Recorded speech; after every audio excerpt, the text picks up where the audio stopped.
I'm Sarah Cannell. I am your host and for today's summit. And if you are here for the Monetize Your Book 2025, we're calling this the TEDx for book publishing because it is not just going to be me talking. We're going to have four incredible entrepreneurs who are going to share things that some of them have never shared before, behind the scenes and secrets to talk about getting an ROI on books. So if I haven't had the privilege and pleasure of meeting you before, I'm Sarah Cannell. I'm the founder of Thought Leader Media. I have the incredible privilege of a five-time best-selling author myself. I'm actually working on book number 7 right now. And I have made it my mission to ensure that coaches and experts and authors and entrepreneurs like all of us here get to have an ROI on our books. So what we're going to talk about today is we're going to talk about the publishing at a glance, sort of the publishing model and the publishing industry of how we're sort of taught, if you will, or what is modeled to do in terms of publishing a book. And then we're going to talk about what's broken with that, because I do think there's some things that are broken in that model, and we're going to change the game today. So I want to see who my game changers are. If you want to put in the chat game changer, because you're here to change the game for yourself, change the game for others who come up after you, change the game for the people you serve, change the game for your family and your finances and your legacy. Yes, we're going to change the game. The game gets to change, and we get to be the ones to change it. Again, I'm the founder of Thought Leader Media. Many of you are here from Thought Leader Academy, Mastery, Oracle, our programs. And thought leadership starts with changing our own thoughts. So we're going to change our own thoughts, and ideally we're going to change our action, because only with the action paired with those thoughts do things actually change. So that's how we're going to start the day. And you're going to hear from Simon Alexander in the UK. So those are our UK friends. Simon will be zooming into us from the UK. And then Selena Sue, Jen Gottlieb, and Kelly Roach are all joining us. These are all phenomenal, talented, brilliant entrepreneurs who have used books in substantial ways to grow their businesses, to impact people, to build a legacy, and to generate millions of dollars in revenue. So it's this isn't just talk. It isn't just an idea. It's not theory on a whiteboard. We're going to be here from myself and 4 other people who have done it and are continuing to do it. So that's really our agenda for today. We are going to focus ourselves on real practical takeaways. So please have something to write with or type with, because I'm going to be asking you periodically what your strategy, they always say, great artists borrow, or good artists borrow, great artists steal. So you're going to steal some strategies today from myself and our co-presenters, so that you can, whether you're thinking about doing a book and you want to get an ROI and know that it's worth it to you, or you have a book that you recently wrote. Like I see Pam DeRose is here. I was at her book launch event last night. Okay. So just launched Midlife Upgrade, which was absolutely phenomenal book launch event. They sold out of books. They couldn't keep them in stock with Julie Fideli. It was an amazing, beautiful event. And that's if you've just launched like Pam and Julie yesterday, or you have a book from 10 years ago. What we're going to talk about today can work for you. And so have something to write with, and we're going to be talking about what you're going to take with you from today and do differently in your life. I am incredibly grateful that a lot of you from the Monetize Your Book Club are here. So you can put club in the chat, all of you that are coaching with us, those of you who are in the Monetize Your Book Club. And I will be, for those of you who came today to check out the club and are thinking about joining us as founding members in the Monetize Your Book Club, where we're going to actually do all the stuff you learned today in real time. We're going to actually implement the strategies. You're going to get step-by-step accountability. I'll share, we will open up spots today in the founding member circle for the Monetize Your Book Club, and I will share all about that. So that's what's going on. We're going to fix publishing. We're going to raise our money ceiling. We're going to smash through any glass ceilings that are going on. We're going to get real ROI with our books. And that's what we're up to today. So give me an E for excited if that sounds good to you. If that sounds good, that we're going to be together here for these several hours and make them count. And let it be the hours, whether you continue on with us in the Monetize Your Book Club or you are joining us just for today, that you walk away and have the game changed for you in terms of books. Okay. So let's get into it. Without further ado, let's look at sort of how publishing is done now, and then what we might want to do differently. There will be times throughout the day I'm going to share some visuals just so that we can see things physically in real time. I think sometimes seeing things is very helpful for me, at least as a both audio and visual learner. And if that's true for you too, there's be a couple of things we're going to look at on screen together, and then we'll have our co-speakers come up and present. So what's the regular way we are taught to publish, right? How many of you already have a book out? So put book in the chat if you already have published a book, whether it was yesterday, like Julie and Pam and had your launch, or you published your book years and years ago. Okay, so many of you have a book that's out. And tell me if this has been true for you. What's sort of modeled is that we put out our book, whether we've self-published or we have a publisher, we put out the book, and then we have this experience of maybe one day or 1 month, or usually it's a maximum of 3 months, where we're promoting the book, we're talking about the book, we're going on podcasts, we might do a book launch event online or in person. We're all in on the book. And then after 3 months, it sits there on the shelf. We don't know what to do with it. We put all this money and time and resources into a book, and we just have this asset that's sitting there and it's doing very little for us. Is that true for you? I see some of you already saying true. Put T or true in the chat if that is how your book launch has been. So you kind of went in, you promoted it, you talked about it, and there was a 1 day to 3 month window. And then for the large part of the rest of the time you've had this book, it has sat there and you don't know what to do with it. All right. That's not true for all of us, but it's obviously some of us are saying, yeah, that's true. And that is what's shown to us, right? That's what's shown to us. It's like the Disney stories where they say, and they got together, the prince and the princess, and they lived happily ever after. And we don't know about how to do a marriage. Okay. That's a really ridiculous comparison, but they show the courtship and the big ball and the glass shoe fitting. And then if anyone ever saw the spoof on YouTube a few years ago of the Disney couples in marriage counseling, it was very, very funny, and you can look that up for a laugh later. But the idea is that we're never shown, most of us, what the heck to do with it after we have that first push in the launch. And then that's terrible. And I am obsessed. I am obsessed with the industry becoming more author forward, right? I am obsessed. That's why we created the Monetize Your Book Club. That's why we're doing this event today, because it's not okay with me as an author myself of multiple books, or any of the people that I coach, to have that be the case, right? We're taught to just put it out there, whether it was up on Amazon or you did a big promotion and a big tour, and then we don't have any mechanism. The goal in today and in the Monetize Your Book Club, every single month that we're together, is to make daily sales with your book. Daily sales to your book. And yes, if any of you want the link already, Michelle, if you want to share the link with people that want to join, I know Karen's like, I want the link to join. Okay, you can join, right? But the daily sales with your book. How many of us can say we're making daily sales with our book? I was 5 books in where that became even a thought, even a priority. And so daily sales with your book. And is your book opening the doors of opportunity every month for you? What are the doors of opportunity? We're going to look at those, okay? I talk about 7 doors. I've identified 7 doors that writing a book has opened for me, and that it's open for many of the people I've had the privilege of coaching in Thought Leader Academy over the last 15 years. Okay.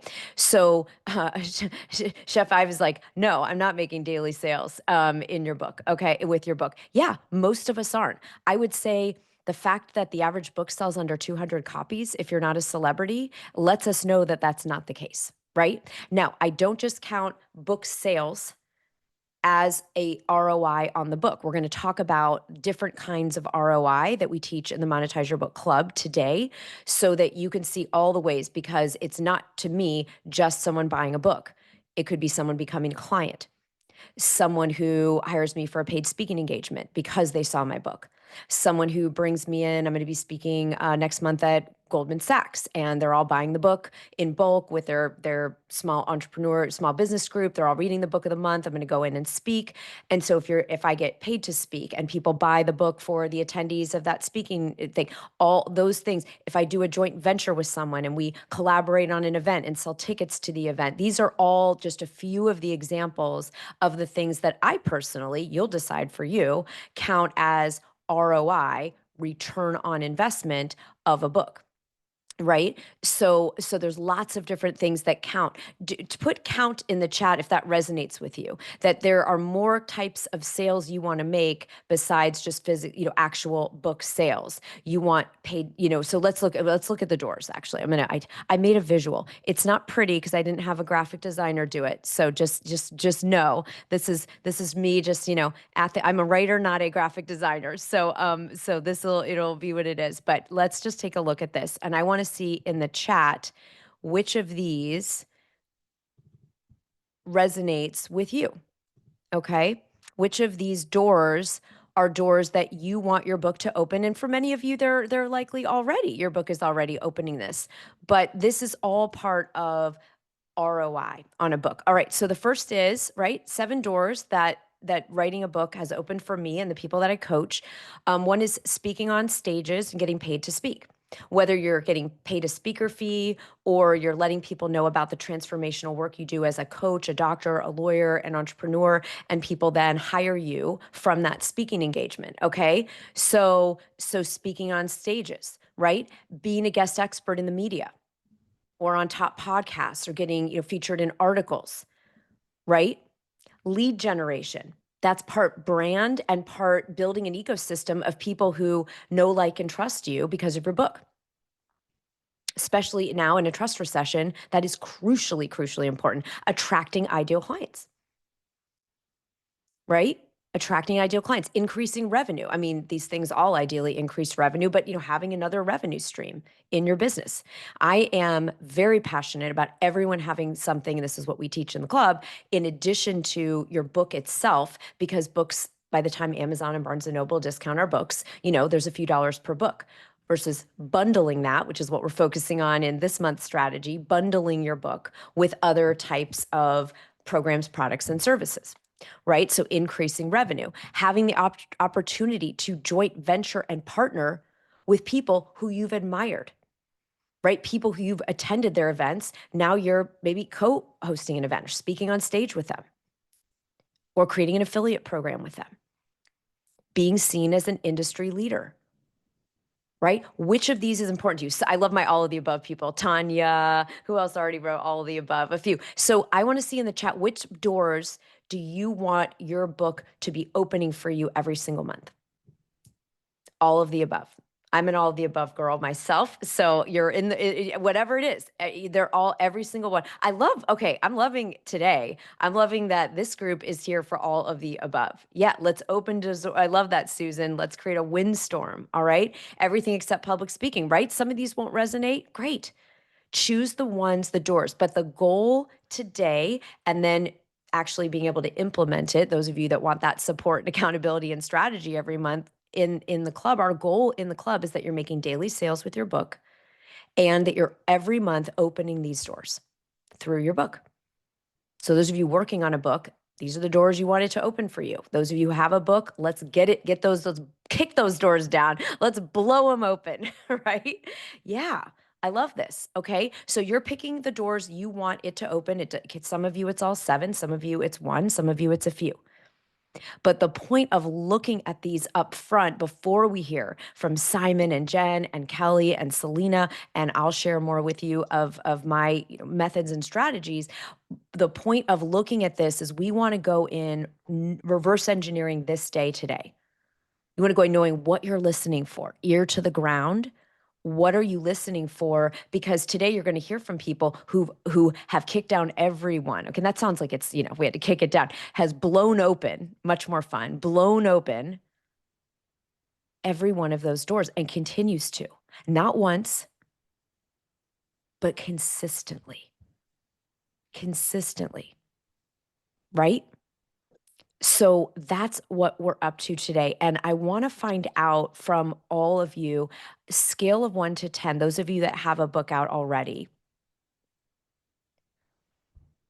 how satisfied are you with how your book is working for you? It's not, your entire platform, your entire business. Ideally, this is a one portal through which people find you. Okay, so 0 to 10, we've got some zeros, some sevens. Some of you, no, no, no.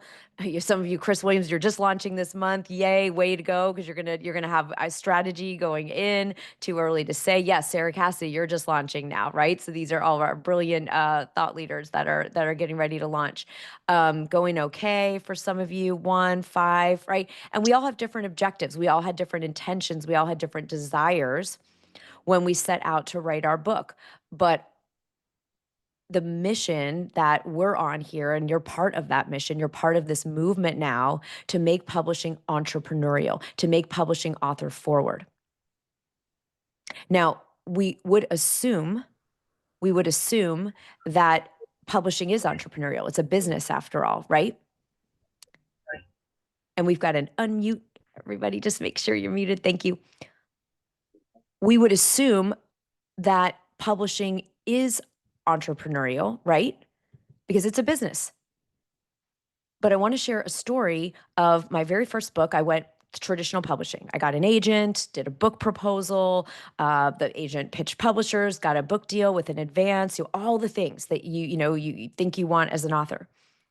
And what astounded me and fascinated, there were so many good things. I absolutely regret nothing. I'm so grateful for that experience and the publisher and everyone that was part of it. And what I really didn't understand is that I would have no creative control on that book, but I would also have no marketing and business control over the book. And what I mean by that is that I have to give a little context for this. I had an opportunity to have my book displayed in airport bookstores across the country. The company, one of the companies that does the airport bookstore deals, had heard about the book and said we'd love to put this in the airports. Now, the reason this was such a big deal to me, and I won't say the publisher name because I'm not throwing anybody under the bus. I'm not going to say that. I'm definitely I'm grateful to everything they did do. So I will not share that. But what I'm going to say is this, and this publisher was not unusual. This happens all the time. I've heard many, many, many stories like this. And it taught me a valuable lesson because when we had this opportunity to be featured in the airport bookstores, the reason that was so important to me is that 22-ish years ago, I was working in a corporate job. I thought it was going to be, a kind of good substitute for what I really wanted to do was write books. And everyone knows you can't make money writing books, right? That's what we all got told. And so, understandably, my parents were like, absolutely not. Like, you are going to get a job. And I did, and was supporting myself as a, single woman, young adult graduating from college and wanted to support myself. And I was at this advertising agency, and it was the height of the Me Too era. And if you've seen the movie Bombshell, it was that, but in the advertising world, right? It was traumatic. It was toxic.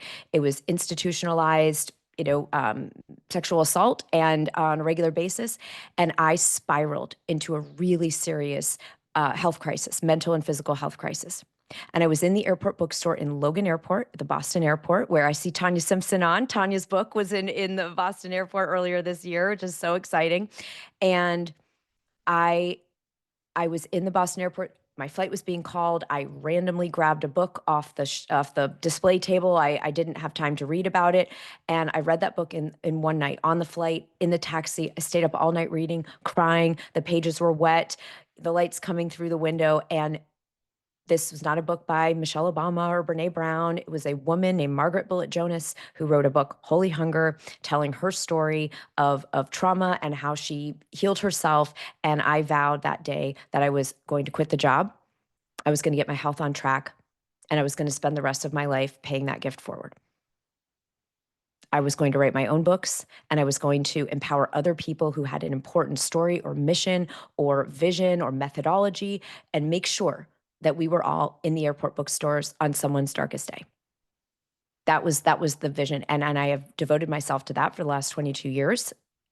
And when I had this moment, you know, 15 something years later, to be in the airport bookstores with this book, I thought, oh my God, what an incredible full circle, powerful moment to give back. This is the fulfillment of the vision. And the publisher said no, they killed the deal. And I had no rights as the author to intervene, and I was not allowed to go, do my own deal and sell the book there. And I, after that created a new rocket fuel, a new engine under the rocket of, not only was I going to commit to making sure that I wrote books that could help someone and change someone's life, then I was going to and do everything I could to make sure those of you that have those books get to do the same thing, but that I was also going to find a way to bring entrepreneurship to publishing and change the game in publishing, so that authors have power, authors have agency, authors have a sense of entrepreneurship in the books. And that's what we've done ever since at Thought Leader Academy and Thought Leader Academy Publishing. Jay Newbell is here, my partner at Thought Leader Academy Publishing. And that's what we're here to do. Okay. So yeah, Vicki, I credit that book as saving my life. I truly do. I don't say that symbolically, metaphorically. I say that literally. And that's the power of what all of you, whether you're writing your book, you're thinking about writing a book, or you have a book out, how many of you, I guess I should ask, I shouldn't make an assumption. How many of you, part of your reason for writing your book was to transform lives? Let's put T or transform in the chat. How many of you, that is an intention that you set? Yes. Yes. And it is time. The world is craving and hungry for not informational, not even just inspirational, but transformational books. Transformational books. And Alexandra, we ended up just starting our own, Jane and I have our own publishing company that we serve our authors in, because I couldn't stand, just the experiences. But I've done it all. I've done traditional, I've done self, we have Thought Leader Academy Publishing is, we call it entrepreneurial publishing. And it's a first of its kind in that way. All right. Yeah. Transformation. So we're here. And I had no doubt that this was a group of people who are committed to, yeah. And Tim, you just wanted to tell a story. This woman whose book I read that saved my life in the Boston airport, she just told her story. She wrote it down. She's not famous, right? But she told her story, and I didn't die. Right? So, and transportational. If we're doing time travel or sci-fi, it's a transportational book as well. I love that. That's awesome. Who said that? I love that. David. Fabulous. Okay. So that's what we're up to. We're up to change lives. And today gets about you receiving and having your life changed by having more options, by thinking beyond the 3-month point after launch. What happens after launch? I have been asked to speak on this in so many places around the world at this point. What happens after I launch? What am I supposed to do with this? And until we started the Monetize Your Book Club, we didn't have a way to every single month make sure that we actually do the things, because we can get a bunch of ideas today, but we often need the support and the breakdown of all the strategies, right? Okay. So are we ready? Are we going to get ready to welcome the amazing our first speaker, Mr. Simon Alexander Ong is going to be with us in just a moment. And I'll tell you and gush about Simon here in just a second. But I want to hear in the chat what's landing for you from what we've discussed so far this morning or afternoon. I know we have a lot of our friends in the UK and Europe. Okay. So what has landed? What is important that you feel you have had affirmed, or maybe something new that has sparked in us looking at the 7 doors that writing a book can open for you and will open for you if you implement what we're talking about today. And what's the standard in publishing and how we get to change it. Yeah, have your higher purpose for your personal story. Right, Jenny? You want to create a positive impact. It's the shero's journey, right? The hero, the shero's journey starts with you have an experience and you go through tests and challenges. How many of you, anyone else had a test or a challenge in some way? Anyone walked through a fire at some point in your life? Flannery O'Connor said famously, the amazing Southern Gothic writer Flannery O'Connor said that if you make it to adulthood, you have enough material for a lifetime. If we're still on the planet walking around and breathing, right? Then we have enough material to last. But the shero and the hero doesn't just live the journey, learn the lessons. She shares them with the tribe, right? She shares them with the tribe, turning pain into purpose, opening the doors. Yes, Katrina, allowing your book to be a launching pad for a business that keeps on giving. That's the point. Who's ready for that to be the standard? Right? That's what you deserve. You deserve that to be the standard, not the exception. Right now, the standard is 200 books if you're not a celebrity. Not okay. Not okay after what you've invested in time and money and resources and love and soul. And it's also not okay for the people you serve, right? It's not okay for you to be it like to not have your book seen. It's how much income you can generate through your book, and it's also the impact. So I want to see I and I, if those go together for you too. It's income and impact, right? We're not just, none of us are here. You are mission driven leaders. It's both. It's both. So I'm so excited because I see Simon is here with us. I'm so thrilled, and I'm going to bring Simon up, and then I'm going to tell you some amazing things. If you don't know Simon yet, you're going to fall in love with him right now, like those of us that know him have, and talk about a mission driven leader. So Simon, I'm going to bring you up here, and with me, let's get you where I can see you. If you want to unmute, and then we'll pin you up here with us on our virtual stage, and we're ready to go. Hello, There we Sarah, go. and hello, everyone from London, United Kingdom. I know we've got everybody who's here from the UK. I know we had some UK friends, so go ahead and say hi. Simon's zooming in with us in the afternoon now, and later in the day. We've got Wales, we've got London, we've got Yorkshire. Yes, this is amazing. So let me tell you all a little bit about Simon for those of you that don't know Simon, haven't read his book yet, and then we're going to get into a really powerful conversation. So Simon, you are a mission-driven, movement-leading leader who talks about energizing your life and elevating your impact. Okay, so that's what Simon's really here on the planet, helping people grow, lead, and live with purpose. And before we get into our conversation, I just want to read a little bit from Simon's biography for everybody, because this is the stuff we talked about.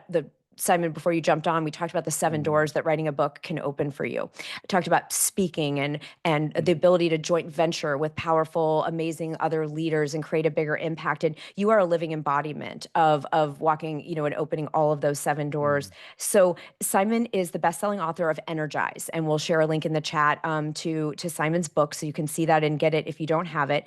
Simon's an international keynote speaker, an award-winning coach, and Simon's dedicated to helping people awaken their energetic power. I want everyone to feel that, right? Like let's awaken some energetic power together, today, and live with purpose so you can lead a happier, more fulfilling, more successful life. Simon, like me, started in the corporate world, followed the traditional path of success, and then burnout forced him to step back and reevaluate. How many people have gone on that journey? You were in, whether it was entrepreneurship or corporate, you reached a place of burnout and you chose or had to reevaluate. Yep, I know we're going to get a lot of resonance, okay? So Simon speaks all over the world on huge stages. You're coaching high-performing leaders, sharing content for your books and your videos, your content, and your mission is to inspire people to grow and thrive by connecting them with what really matters, right? Because when we transform our energy, we transform our lives. So this is what Simon's about. Please help me all give Simon a huge warm welcome to the Monetize Your Book Summit. Hi. Thank you so much for the kind introduction, Sarah. Looking forward to sharing some insights with this beautiful audience of yours. Well, we're excited to have you today for so many reasons. And what I first met you through Selena Sue, who will be on later today with us, actually talking about her book "Rich Relationships" and her bestseller launch as well.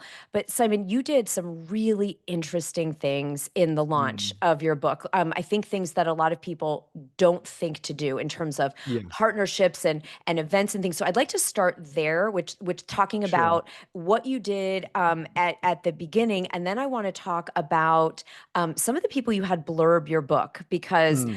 Wow. All right, everybody, buckle up because while Simon's an absolute badass powerhouse global leader, he also had some other global leaders that you all know their names endorse his book. And so let's start though with the launch and some of the maybe out of the box, using a really cliched, terrible expression, but some innovative things that you did. So tell us a little, paint us the picture of why you wrote the book and then what you did for the launch.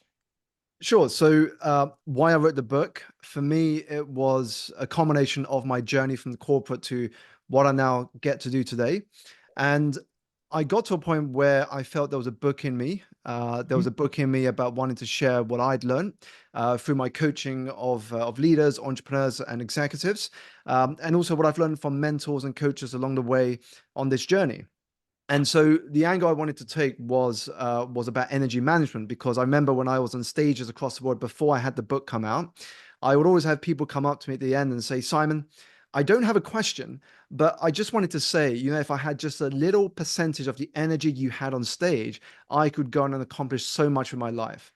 And so I really Mm. wanted to speak to that, about the fact that people do not buy your ideas, your product, or your services as much as they buy your energy. And we can go back to what Maya Angelou said. Maya Angelou said it best, I think, when she noted that people will forget what you did, people will forget what you said, but they will never forget the way you made them feel. And that feeling is energy transference. And so that's what I wanted to write about in the book. And I wanted to focus on the four dimensions of energy: physical, mental, emotional, and spiritual. Now, Mhm. when it came to the book launch, one of the aspects of business that I've always enjoyed is marketing.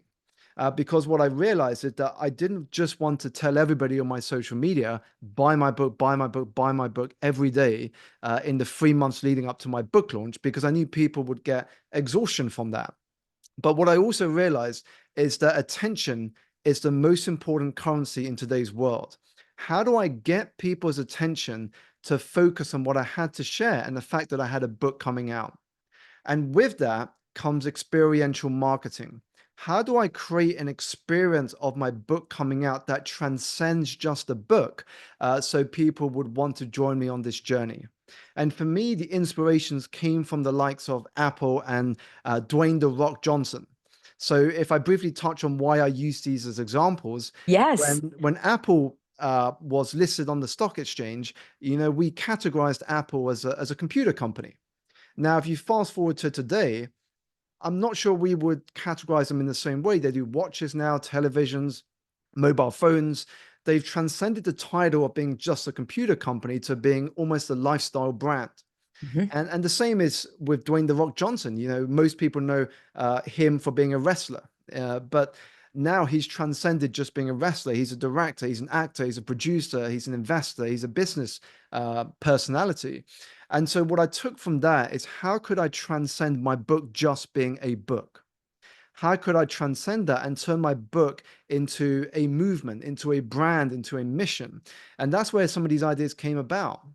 And so the first thing I did was I looked at my network, and I'd always had a conscious focus on making a diverse network around me, and think, how could I create collaborations and partnerships to get the message of my book out there, but through ways that would grab your attention? And so one of the first things we did is I had a conversation with a friend of mine who was a bartender, who still is a bartender at the hotel in London called the Connaught. And we just threw some ideas at each other, and we came up with this idea of, how cool would it be if he would come up with a recipe for a cocktail named after my book. So my book is called Energize. So the Energize cocktail. So people 4 weeks after publication could go into this bar, order the Energize cocktail, and not only would it be mixed in front of you, but they would serve it on a copy of my book, a signed copy of my book. And so what that did is that created social virality. People would go to this bar, they would order it, they would take a photo, a selfie, a video of this cocktail being made. And as a way to market it, we partnered with Jamie Oliver. So I don't know if you know Jamie Oliver, the chef, but Jamie Oliver's production team shot the video. It was a stunning bit of video, almost like advertising quality.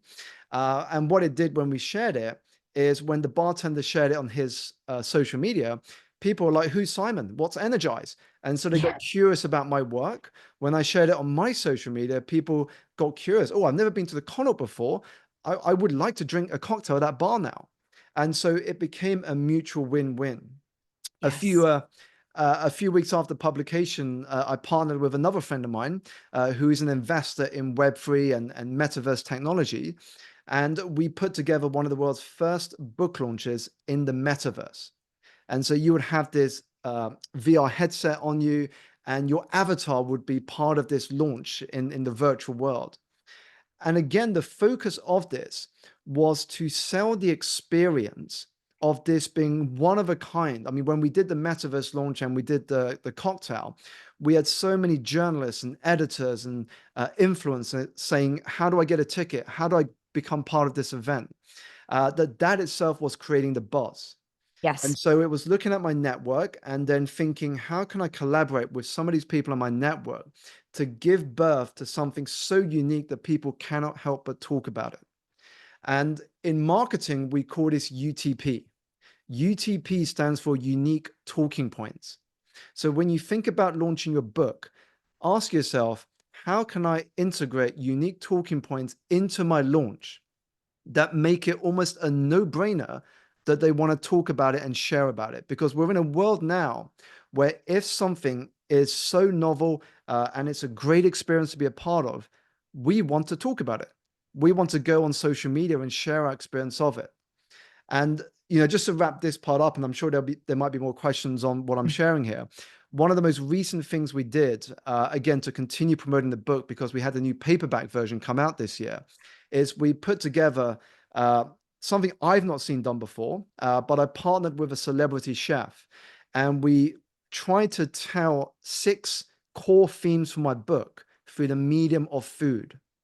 And so, to give an example, one of the themes for my book was about mindfulness. And so, for this particular part of the dining experience, the table turned into a bed of water. The plate of food was on tree bark. Your spoon was a metallic leaf. And we had sounds of birds chirping around you. And so, our goal was to transport people into a different world where they could learn about the book's content, but through food. I want everyone whose mind is blown. I want to see MB for mind blown in the chat. Those of you, isn't it insane? And Simon, what I love, because what we're talking about today is, yes, it's the Mm, launch, but then what do we do after, right? Everyone show absolutely. it's like 3 months. I'm sure you've seen colleagues where you do a book Mm, and then and 3 months in and it sits there and no one knows what to do with it. Now, yes, you waited, and mm, I did the same with when we did the paperback release later. You can do an audiobook release later. There's all kinds mm, of additional products, journals, workbooks. But what I'm loving here is you didn't stop after that incredible. And I lived in London for 4 years. I know I've shared that with Simon, and so I know that bar, and and it's really cool, and it's a great place. And so, but you could do, any of you listening could do an event, even if your book came out 10 years ago. You could partner with a mm. chef, a mixologist, or if your thing is a yoga studio, or whatever that experience. Simon, first of all, I'm very envious of everyone that was at that dinner, because it sounds like Cirque du Soleil meets, Granta Schatz from Alinea, here in Chicago. It's Mm, absolutely, and I'm a huge foodie. Those of you that know me and have traveled on our writing retreats, the food is a big part. So that's extraordinary. And I love that that didn't happen again the first week. It's now mm, you're ongoing looking at ways to partner, to mm. create win-wins. I know that's something you and I share an Yeah. absolute non-negotiable around. Everything we do is must be a win-win. And then of course the people experiencing it win. The company or Mm, whoever you're partnering with, you get the book. It remains called, we teach in the Monetize Your Book Club, we yeah. teach TOMA, right? Top of mind Mm, awareness. We want to find, again, not just buy my book, buy my book. That's boring. mm. The attention span of the average adult is 2.9 seconds right Yeah. now in 2025. But you hear about something like this with Jamie Oliver, or an experiential dinner where you're going Mm, to eat mindfulness, and yeah, you're going to be in a full sensory experience, right? Back to Maya Angelou. yeah. And how do they feel? How do they Absolutely. And I think the beautiful part of this as well is that this also opens up potential for other revenue streams. Just to give an example from that dinner, we have done other partnerships where, because people had come to that dinner, they'd gone back to their organization and say, hey, if we're looking for an after dinner speaker, imagine if we not only get an after dinner speaker in Simon, but the entire dinner itself is based on his speech. You're literally eating his speech before you get to hear what he's about. And so it gives them something they've never had before. And it gives an offer that they can present to their managers and say, hey, we've done the odd after dinner speaker, we've done the workshop, but have you ever had this? Um, and it gets you top of their mind, as you say, Sarah. It's so huge. And the, again, creative thinking. And I'm not surprised at all that you modeled in certain ways your launch and Mm, your marketing, ongoing marketing with the book on Apple, and the innovative yeah. ways. Because again, Steve Jobs was a person, love him or not, he was a brilliant marketer and absolutely understood the Mm, idea of an experience and also the unexpected, not putting computers in the, gray, mm, ugly, he was obsessed with architecture and design and graphics and all yeah. the things now that we enjoy. I have probably 20 Apple products in my house at this point. Very brand loyal Apple person. And so it's huge. Eating the speech, Amy, I know. Isn't that incredible? Incredible. And this is where those of you that are wanting to have the book open the door to speaking and to other, you don't go and pitch the same old, here's my keynote that I give everywhere. What Mm, about giving people an experience that they've never mm, had? So, Simon, I love that you model this for us. Now, could you tell us a little bit, those of you that don't have Simon's book yet, and we did share the link, and we'll continue making sure you get that in the replay. Um, Simon, you had Marie Forleo and Simon mm, Sinek were just two people who yeah. blurbed your book and endorsed your book. So how many of you would that would be your wildest dreams to have people like Simon Sinek and Marie Forleo say, you must read this book? And they did not lukewarm endorse the book. They're saying, this is a must read. This is a book you absolutely have to have if you're a leader or someone who's, just wants to Mm, live a good life. So, Simon, talk to us about how you developed relationships with top leaders, because I know mm, that's a huge topic, but is there anything you want to yeah. say about that?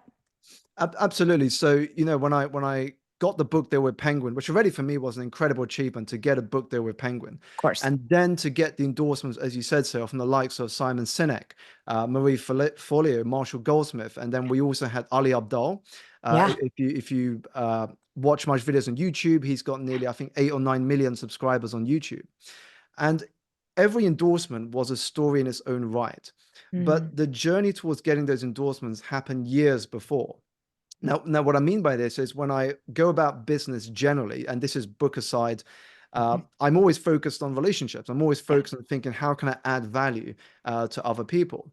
And so a lot of these relationships were established way before I knew I was going to be writing a book. Mhm. And what's required to build some of these relationships is, again, it comes back to, in the same way I touched on the marketing of the book, it's bringing it into your relationships. How do you think different when it comes to building, nurturing, and establishing relationships with those ahead of you? So, just to give you some background, how Simon Sinek's one happened, for example, Mhm. uh, back in, so this would have been 2016, I think, 2015, 2016. Mhm. He was in London promoting the launch of his second book, Leaders Eat Last. Mhm. And I was at an event. I was invited to an event that was organized by a friend of mine, and it was for 65 people at this dinner. Mm. And as I do for a lot of events, and this is a good tip for you here in the audience, I decided to arrive early and just get to know the people there early, because chances are Simon's team or even him would be there early to prepare for the event, and just kind of make sure everything is ready to go. So I got there early, and I walked up to the woman at the desk who was at the reception checking people in. And I said to her, can I have a quick look at that guest list? I just want to see which other of my friends are coming. And so I look at the guest list, and I realize at that moment that Simon and myself were the only Simons there that evening. And I said, that is going to be my icebreaker. And so I go to the bar and I see Simon at the bar having a drink before he's going through his notes of what he's going to say at his speech. And I walk up to him and I simply say, Simon, good to meet the only other Simon here this evening. And that was my icebreaker. We struck up a conversation. And at the end of the evening, when he was signing copies of his books, I got him to sign two copies. And I just said to him, Simon, one day I'll be sharing the stage with you, speaking in front of an audience. And a couple of years later, at the World Business and Executive Coach Summit, I shared the stage with him. Mm. And so we had crossed paths again and again professionally, starting from that, I guess, in a way, a bold move to introduce myself to him and his team, Yeah. and to be aware of my work. And so that kind of just evolved over the years. And when it came to the book coming out, I just dropped his head of learning a message. And I said, hey, when you next meet with Simon, would it be okay to share this advanced copy of my book with him Mm. and see if he would endorse it? And he said, nope, I'll try, but I can't guarantee he's going to write anything. He Mhm. rarely endorses books, but I'll share it. But I'm not going to promise you anything. Mhm. And so 3 days later, this particular person, Greg, sends me an email back, and he said, Simon, good news. Simon has skimmed through the advanced copy, and he remembers you, and he would like to give an endorsement. And Wow. that's how Simon Sinek's blurb ended up on the front cover. It's extraordinary, and I want everyone to take this in. What Simon's modeling for us is playing the long game and focusing on generosity and relationships. And Mm, you're going to hear this theme over and over from me, from mm, Kelly, from Selena, from Jen. This is not oh, I'm just going to send, some person that's never heard of me my mm, book and hope they're going to endorse it, right? You were willing to be generous and bold. I want to highlight the mm, boldness, right? Otherwise, oh, I'm going to sit back and watch Simon over here, but you were willing to go mm, I'm going to look at that guest list. I'm going to find an in, mm. right? I'm going to find a commonality, a Yeah. fun way. And you boldly walked up and then at the end boldly said, I will share the stage with you. And Yeah. and you made that impression and that connection. And you were willing to develop a relationship based on generosity. So I just want everyone to Mm, hear the roadmap, right? Success leaves clues. mm. And I think And also what's important is to realize you have value to offer. And I think what stops a lot of us is when we overthink it and we think, well, what do I have to offer? yeah. And I think it doesn't always have to be financial. If I Mhm. think about Marie Forleo's endorsement, Yeah. when I was at one of her events, I didn't get the opportunity to meet her directly. But by sitting at the front row again, getting there early, sitting at the front row, I got to meet another Greg, a different Greg, but a guy called Greg as well. And we struck up this conversation. And he happened to be, which I didn't know while I was sitting next to him during the tour, but after I found out he was Marie Forleo's hairstylist. Mm. And I simply asked him, well, how long are you going to be in London for? He said he's going to be in London for a week. They're promoting the book, so they're doing radio shows, podcast shows, and so on. And I said, well, if you have time, let's connect on Instagram and I'll send you a list of restaurants and bars in London I think you should check out if you all have the time. And we connected on Instagram and we pinged each other for, it would have been a couple of years before I got the book deal. And Penguin, who Marie Forleo is also published by, they Yes. reached out to Marie, and my Penguin editor said, "Hey, Marie, would you like to endorse Simon's book?" But of course, people like Marie get lots of emails from Yeah. other Penguin authors, and so she completely misses it, doesn't even see the email. And so we are getting to one day before cutoff. And I'm like, it'll be great to get an email, but I've only got one more day before we need to send the book to print. And so I Right. jump on Instagram, I drop Greg a direct message and say, hey, I'm not sure when you're next due to do Marie's hair, but if you're able to mention my book to her and the fact she has an email in her inbox from my publishers, that would be amazing. If not, no worries. But I just thought I'd put it out there because we've got 24 hours to cut off. The Oh next gosh. morning when I wake up, he said, Simon, Marie's going to be sending an email to your publishers today. I champion your book. I pushed it and I got her to read your email and she's going to come back with a blurb. And again, it happened just through a hairstylist out of all people. Isn't it amazing? I also want to highlight, Simon, you put yourself in the room. We always say, like in Hamilton, the room where Mm, it happens. I won't sing. I will not torture you all and sing Lin-Manuel Miranda for you. But um, I don't know. you went Oh, to the dinners, right? You went mm. to the Well, dinners, you went to the events, you went to Simon's book signing. Get everybody, get out there. get in the Mm, world and physically be with people whenever possible. If mm. there's someone who 5 years from now you hope endorses your next book, go to their thing. Anywhere that you can Yeah. possibly get a book signed, make a connection, Simon, like you're doing with, we can do it with humility, we can do it with grace, Mm. we can do it with boldness. And Yeah. it's a combination, and generosity, right? Those are all the qualities that you're showing us Yeah, today. you've got to think smart. You've got to act bold. And one thing I often say is that there are always two sales that occur. The Mm, second is selling you to you, and the first is selling you to you. So it's the second is selling you to others. The first is selling you to you. So yeah. unless you can sell you to you, it becomes very challenging to sell you to others. Yes. And when I talk about thinking smart, I got a book deal without them coming to me. I went out to get a book Mhm. deal Yeah. because I said I've either got to go for an agent or they have to come to me, but I have neither. And so the way I did it was again just trying to think different, think smart. I looked at the people in my category or my genre of books, and instead of reading the book in the bookstores, I would go straight to the acknowledgement section and look at all of the people they thanked, in particular the agents and the editors. And I would Yep. make a list of all of the agents and editors they thanked and reach out to them. I Yep. would ping them, add them on LinkedIn, follow them on Twitter, get to know them, get to know what books they like, what they read. And I would build relationships. I would look at the publishers I would love to get published by, look at Mhm. all of the authors with books coming out in the next 6 to 9 months, and try and get to those book launches because chances are you're going to meet editors there and people in the Yep. publishing world. It's take this in. It's gold. It's gold. And this is how I got my first book deal. I had no connections. I thought I have no connections. I have no ins. I'm not a known name. Like I'm gonna need to, and I went back to the acknowledgement section and highlighted, Mm, who got, and it's being willing to, again, think differently. So using a little Apple, and mm, and taking action on the long game, right? A lot of people mm, just want it to come to them. Like you said, oh, if they don't come to me, I'm not going to do it. You would have missed mm, out on not only Penguin, but connecting mm. with Marie and all, the things that have unfolded there. So Simon, before we wrap up with you, what are you most excited about coming up with your book? Like again, you just did this, that you have the paperback out now. Yeah. You've been doing some more experiential events. Is there anything on the horizon that you're particularly excited about?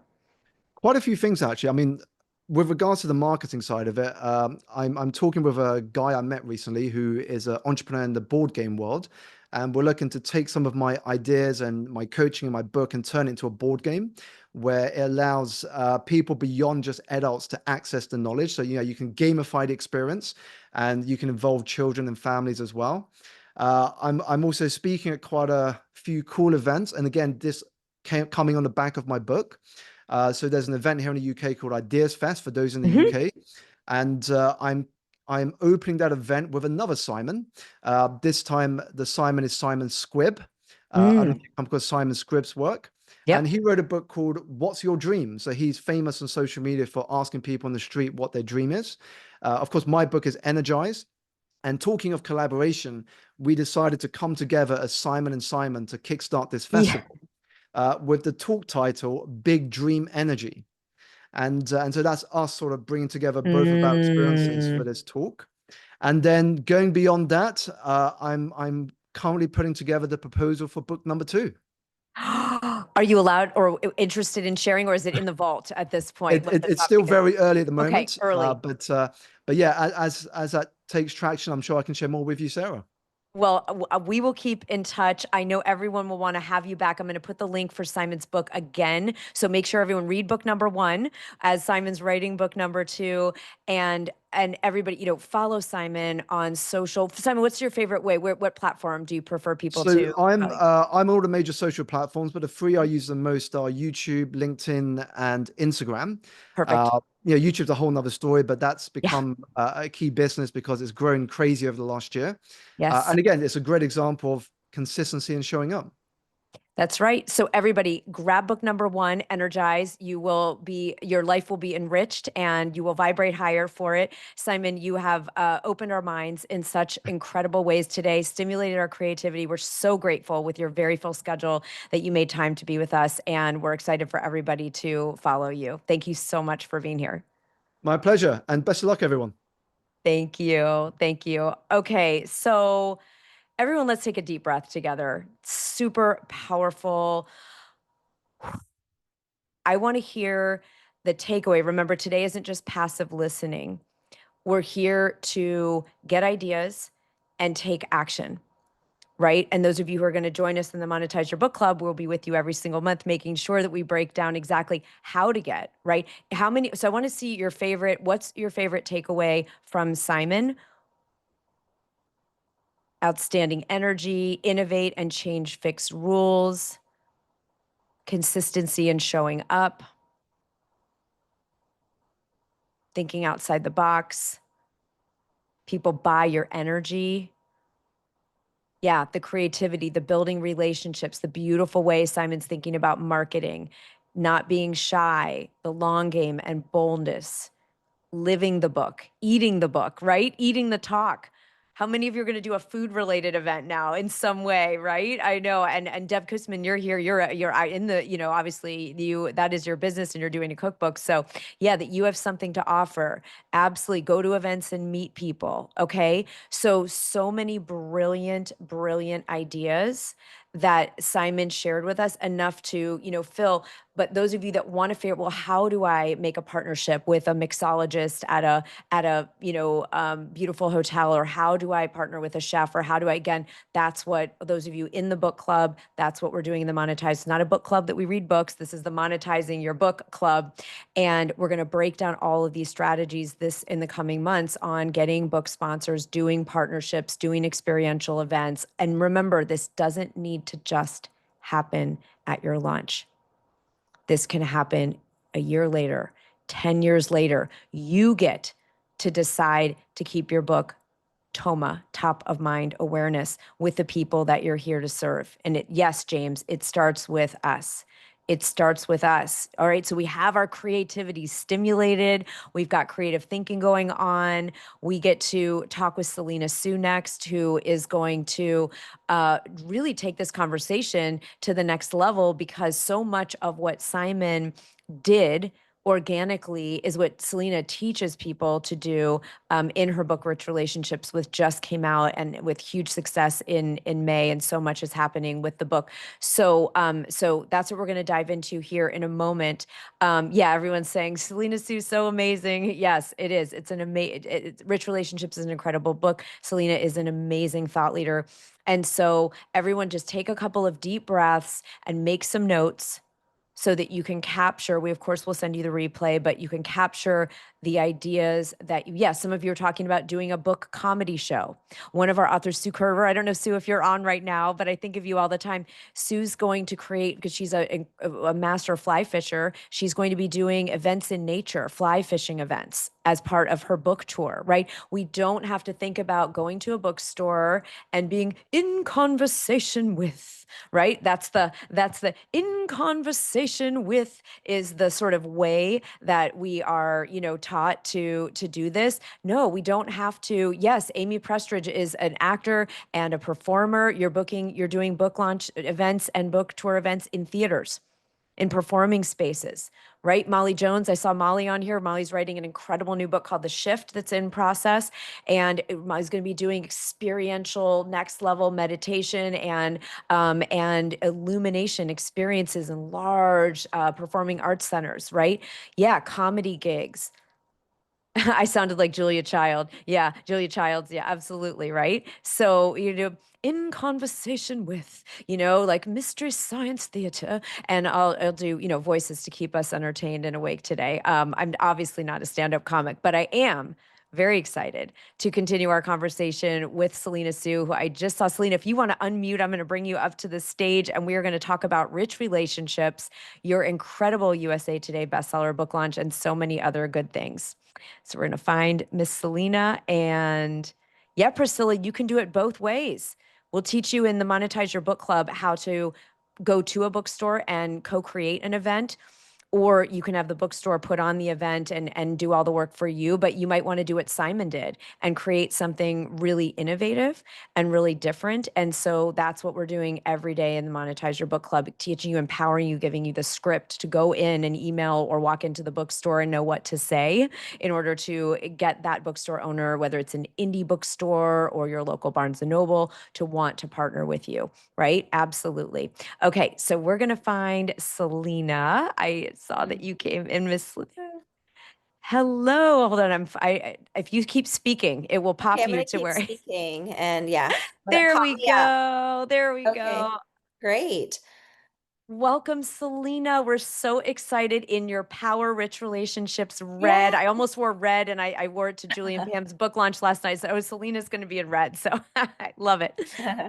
So thrilled that you're here. Let me tell everyone a little bit about you if they don't already know Selena. Sure. Everyone give a huge warm welcome. So, Selena Sue is an absolute powerhouse, is the author of the best-selling incredible book Rich Relationships, which just launched in May of this year, 2025, and is still having massive launch ripple effects that are going out around the world. Selena's currently Zooming in with us from Austin, but has lived in Puerto Rico, in the United States, in Asia, is moving to Dubai shortly. So absolutely an international thought leader. And Selena helped, Selena, at this point, thousands of people get placed and featured in the media Yeah. on talk shows and in Forbes and in major publications. You've helped people launch their brands. You've helped people launch their books long before you were bringing your book into the world. And so many incredible experiences and trainings and programs that you've run in the publicity space. And Yes. where your work has evolved, because we're all evolving, right? Yeah. As leaders, is in addition to, yes, getting known and seen in the media, but really looking at the power of, and Simon was just on with us, Simon Alexander on Oh, was just on with amazing. us. I know who we both love. And he modeled for us that everything is about relationships. Yeah. Every opportunity you want, every desire, every vision on your vision board starts with a relationship, a rich relationship that's based in generosity and service and integrity. So, Selena, everyone, let's welcome Selena to the Monetize Your Book Summit. So happy you're here. Yes. Okay. So, Selena, you have been on the road since the book launch. We were together for your book launch in New York City, Yes. which was absolutely incredible.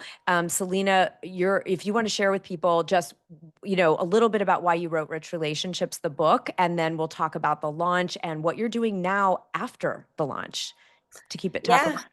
Absolutely. So, my book is called Rich Relationships, Create $1 Million Network for Your Business. And I wrote the book because I really believe that rich relationships are like rocket ships. They're truly the fastest way to get from where you are to where you want to be. With every challenge that you have, it's not what do I need to do? It's who do I need to know, right? Who can help me? For every goal and dream, there's someone that can help you get there so much faster. And I would say my book is a little bit different than others in that, I have a unique perspective as a woman, as someone that identifies as an introvert, as someone who is really connected to my Asian heritage. And one of the things that's really distinctive is the first sentence in the book is one rich relationship is more powerful than 100 casual connections. One rich relationship is more powerful than 100 casual connections. And I see people nodding because inside it's true, right? It's like when it comes to building relationships, it's not about a spray and pray approach. It's about quality over quantity. It's about depth, right? Over superficial contacts. And in my own business, even though I identify as someone who is introverted, I've had a lot of success. At one point, I had a program called Impacting Millions that I ran for 7 years. And it was a program to help people get major media. And I would have up to 200 affiliate partners at a single time, other people clearing out their editorial and sales calendars to promote the thing that I was doing. And I think that for all of us to reach our maximum success in business and life, we really need to get to develop the skill set of getting other people to rally behind us and our goals, and to create like those win-win relationships. So I have so much to share, but the book is basically my like personal handbook, my gift to help people be successful in business and life. So that's yeah, really what inspired me to write the book is I feel like a lot of people are struggling. And this is the easiest way to get from where you are to where you want to be. So it's a message that is both timeless, but also especially timely for where we are right now, in the world of online business and authorship. And I even would add, because just being someone who got to be an ambassador for your book, loved your book, Yes. and all of you coming to New York City with us for Women Starting Movements in October are getting a copy of Selena's book, by the way. How cool is that? And Selena, the reason I'm such a stand and the reason I do share the book with so many people and recommend it to everyone is because not only is it what I believe in life, and Simon talked about this already too, that everything is Mhm. about being generous and helping other people, and we have a relational, not a transactional Yeah, yeah. experience, which is so important for now when we're in a trust recession, and people are just skeptical of everything they're seeing, and people in general and services, but also at this intersection where AI has become such a big factor in the world, and there's so many great things about it, and there's challenging things about it, but our relationships, our human interactions, our actual connections with real humans versus robots right now, is extra important. So I think the timing of this book obviously couldn't be better, because of course that's when you were called to write it and put it in the world. So let's talk a little bit about, we're going to have Selena back, everyone, later this month, and we're going to do a whole deep dive into book reviews and getting book reviews, and how do you get them? How do you get in the algorithms? How do you, again, in a relational, high integrity way, create book reviews. So we're gonna have a whole nother discussion on that Yeah. with Selena and talk about more in depth about your USA Today book launch. But let's talk about your big goal for the book. So it was certainly to give people this huge gift, and you had a personal goal Yeah, in this yeah. book. My personal goal was to actually hit the USA Today bestsellers list, because, it means something, right, to be getting these recognitions. And ultimately, I want, rich relationships to be a part of the vernacular. When people are struggling, others are like, well, who are your rich relationships? And there's a lot of concepts in the book around, relaxed abundance, breathtaking generosity, being a rich giver, that I really feel like can guide people in their, life. So yeah, really looking to create, a body of thought leadership, just like so many of you here are looking to do, in the category of the Brene Browns, the Adam Grants, Yes. that really stands the test of time. But my short-term goal was to get, on the USA Today bestsellers list, which I did. So I was on it for 3 consecutive weeks. I hit the number 10 spot. And then now my next goal is to Let's get, give some love to yeah. Selena, everyone. This means selling 4,000 books in 1 week just at the beginning, and then sustaining that level of sales beyond. This is not a small thing. Remember, the average book is 200 for non-celebrity books. And so I just want people to have a perspective that don't know the numbers behind that. And that was done through rich relationships of people who were so passionate and excited about this work, sharing about it, right? So yes, so you 3 consecutive weeks and made it to number 10 on that list. Incredible. Absolutely Thank awesome. you. Yeah, so I would love to know. I mean, there's so much I can share, but Sarah, Mhm. what do you think will be most helpful, Yep. I for this group? Yeah, I want to talk for just a couple of minutes about Yeah, the way you build a street team, okay? Because yeah, it's called in publishing a street team. You can call it a book ambassador team. Selena, of course, you're teaching rich relationships. You're the queen of this. You are the thought leader, and I will say the movement leader. Rich relationships is a movement. It's not just a book. yeah.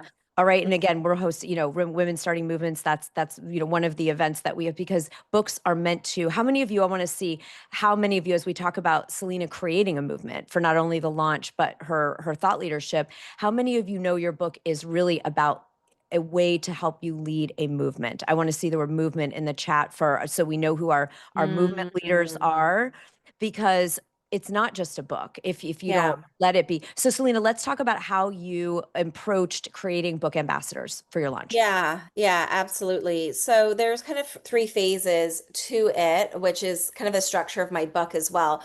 So build, nurture, and activate, right? So if you're looking to create a movement, you need people in the movement. Mhm. So build is, being really clear and intentional about who do you want in the movement? Who are the people that can rally behind the book, right? Who do you want to be on your street team, right? So we Hmm. need to create a list, right? Like a list of actual names. So we're going to build that network. But then once we've built that network, then we also need to nurture it, right? We can't just approach people that we haven't spoken to in 3 years and, ask them to buy $100. Like that's going to come off as transactional and just, out of touch, right? So we need to nurture. We need people to feel important. We need people to feel involved in our journey. And then the activation piece, that's the third phase, is when you ask for help, inspire people to say yes. But we can't skip levels. We can't go from 1 to 3. We have to go 1, 2, 3, right? So I got clear on who I wanted to support me. And so I'll share kind of like the buckets for me, and I want you to think Yes. of your own buckets. So for me, I have kind of a private invite only community called the Rich Relationships Club. And Sarah's a part of my, private community. And so well, now I have about almost 70 people, but I think at the time I had maybe 40 people. So I was Hmm. like, those 40 people are people that are meeting with me on a monthly basis. They're part of my mixers or part of my community. They understand the rich relationships message. So that was like a bucket of people, right? Another bucket of people is everybody that has spent money with you in the past, who believes in you, who wants to learn from you and grow from you, right? Like there's kind of maybe those like kind of top tier VIP clients, but there's everyone else who's given you money, right? For me, I host mixers, monthly mixers, and in addition to having my clients there, I also invite non-members to experience the club and just introduce them to people in my network. So, that's another list of people. So there's different lists of people that are somehow connected to your work or who you want to become familiar with your work. So make that list. And, I would encourage you to actually I would say make a list of at least 100 people when it comes to book launches, because also the reality is, unfortunately, like people say they'll do something and they don't always follow through. Not because they're not great people, but they get overwhelmed, they're meaning to, and so forth. And so, like, and I'll just share with you all here, like for my book launch, so we got 200 people on the book launch team. And I would say I have to check the exact numbers, but I think about so 200 of them said that they would leave an Amazon review, and about 100 of them did, which is actually a really good conversion. And it's kind of like, okay, well, there were 100 others that said they were going to do Yeah. that thing, and it's been like months and they still haven't, and I did, Mm. follow up, and there's all these things, and I know we'll dive deeper into it during our book review Yes. session because that's very important for us to be discussing together. But you have to cast a wider net because not everyone that you think is going to show up will. And sometimes the people that you just think like, they're just one of the group. It's like people surprise you, the people that really take initiative and they're like, okay, like they're like your biggest super fan.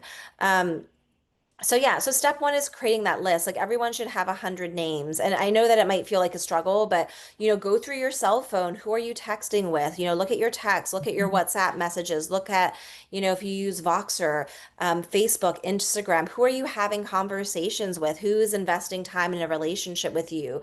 Go through your client list, look at your posts on social media. Who are the people that are regularly commenting, right? Start to build that list.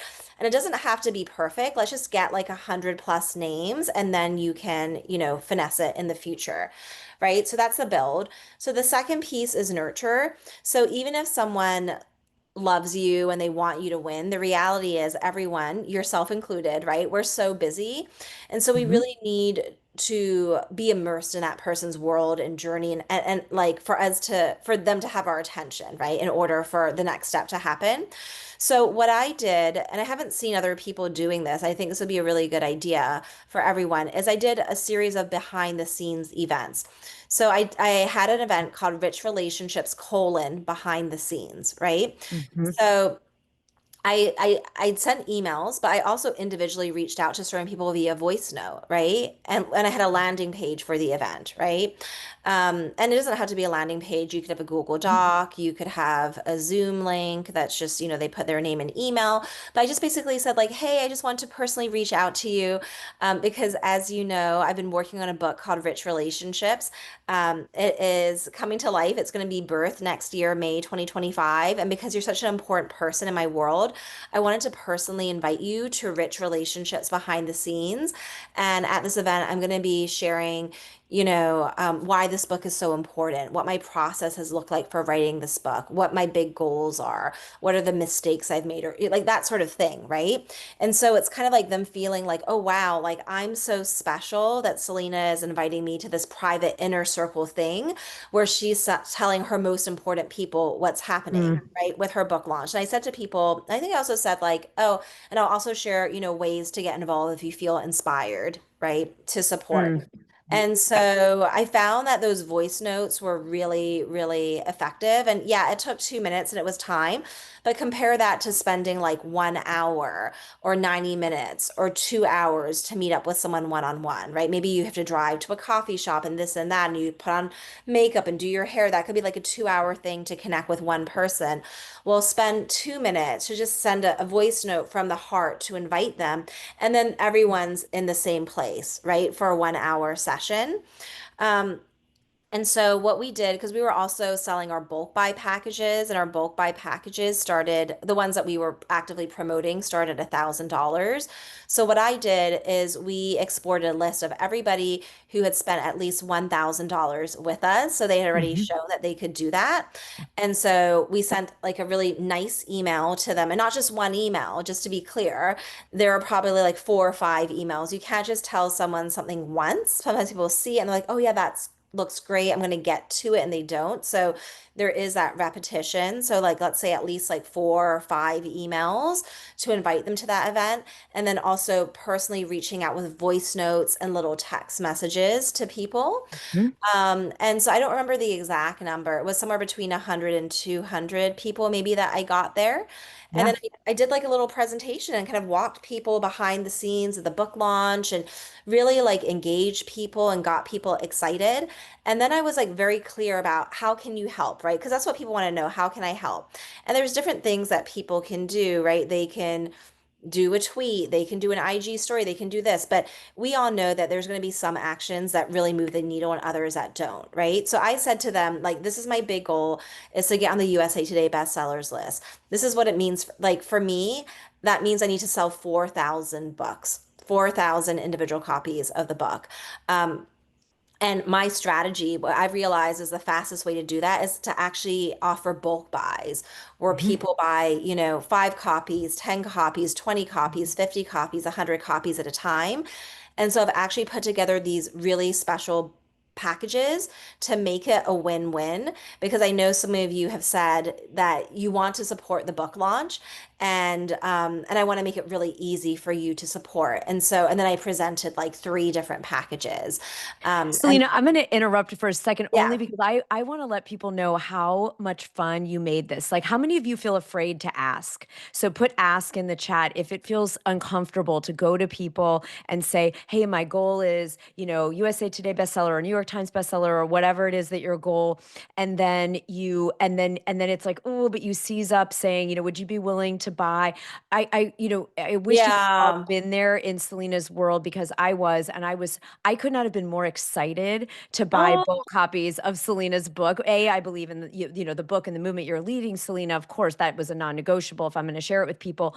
But even beyond that, I believe in a lot of people are writing great books that I wouldn't right. do this True. for. But I want everyone to hear in the way that Simon was so, talked about really creative ideas for book marketing and launching. I want to hear Selena enrolling ambassadors in your book, which again, people won't just buy one, but they could buy 20, they could buy 50 people. Selena, you had people buying 100 or more Yeah. copies in some cases and in many cases actually. And so I want people to hear, like, Selena just didn't say, oh, you buy 10 books or two. You made these fun packages and you gave people, like, if you buy 50 books, you're gonna get a photo shoot and you're gonna have a day with this branding expert who does storytelling and I mean there's so many things that you made it fun and you didn't have to go spend the money on all those things. I want everyone who is listening to understand because Selena has rich relationships, people wanted to donate their services. Your amazing, incredible, talented friend and colleague, Michelle, who is, really channels, guidance and divine Mhm. guidance for leaders, offered sessions. Chantel Adams offered sessions on, storytelling and branding, so Selena Yeah. created partnerships like sponsors dollars to give people these, like, think of Patreon, you become a spot, you become a behind the curtain. And I want everyone thinking whether you're going to do this for your launch or whether you want to create a street team now. You can do a street team 5 years later and just do an event around your book. You don't have to have done it the first week. But Selena, you made it fun. You made it exciting. You made it like a Yeah. no-brainer. Like people, we couldn't wait to all go buy your books in bulk.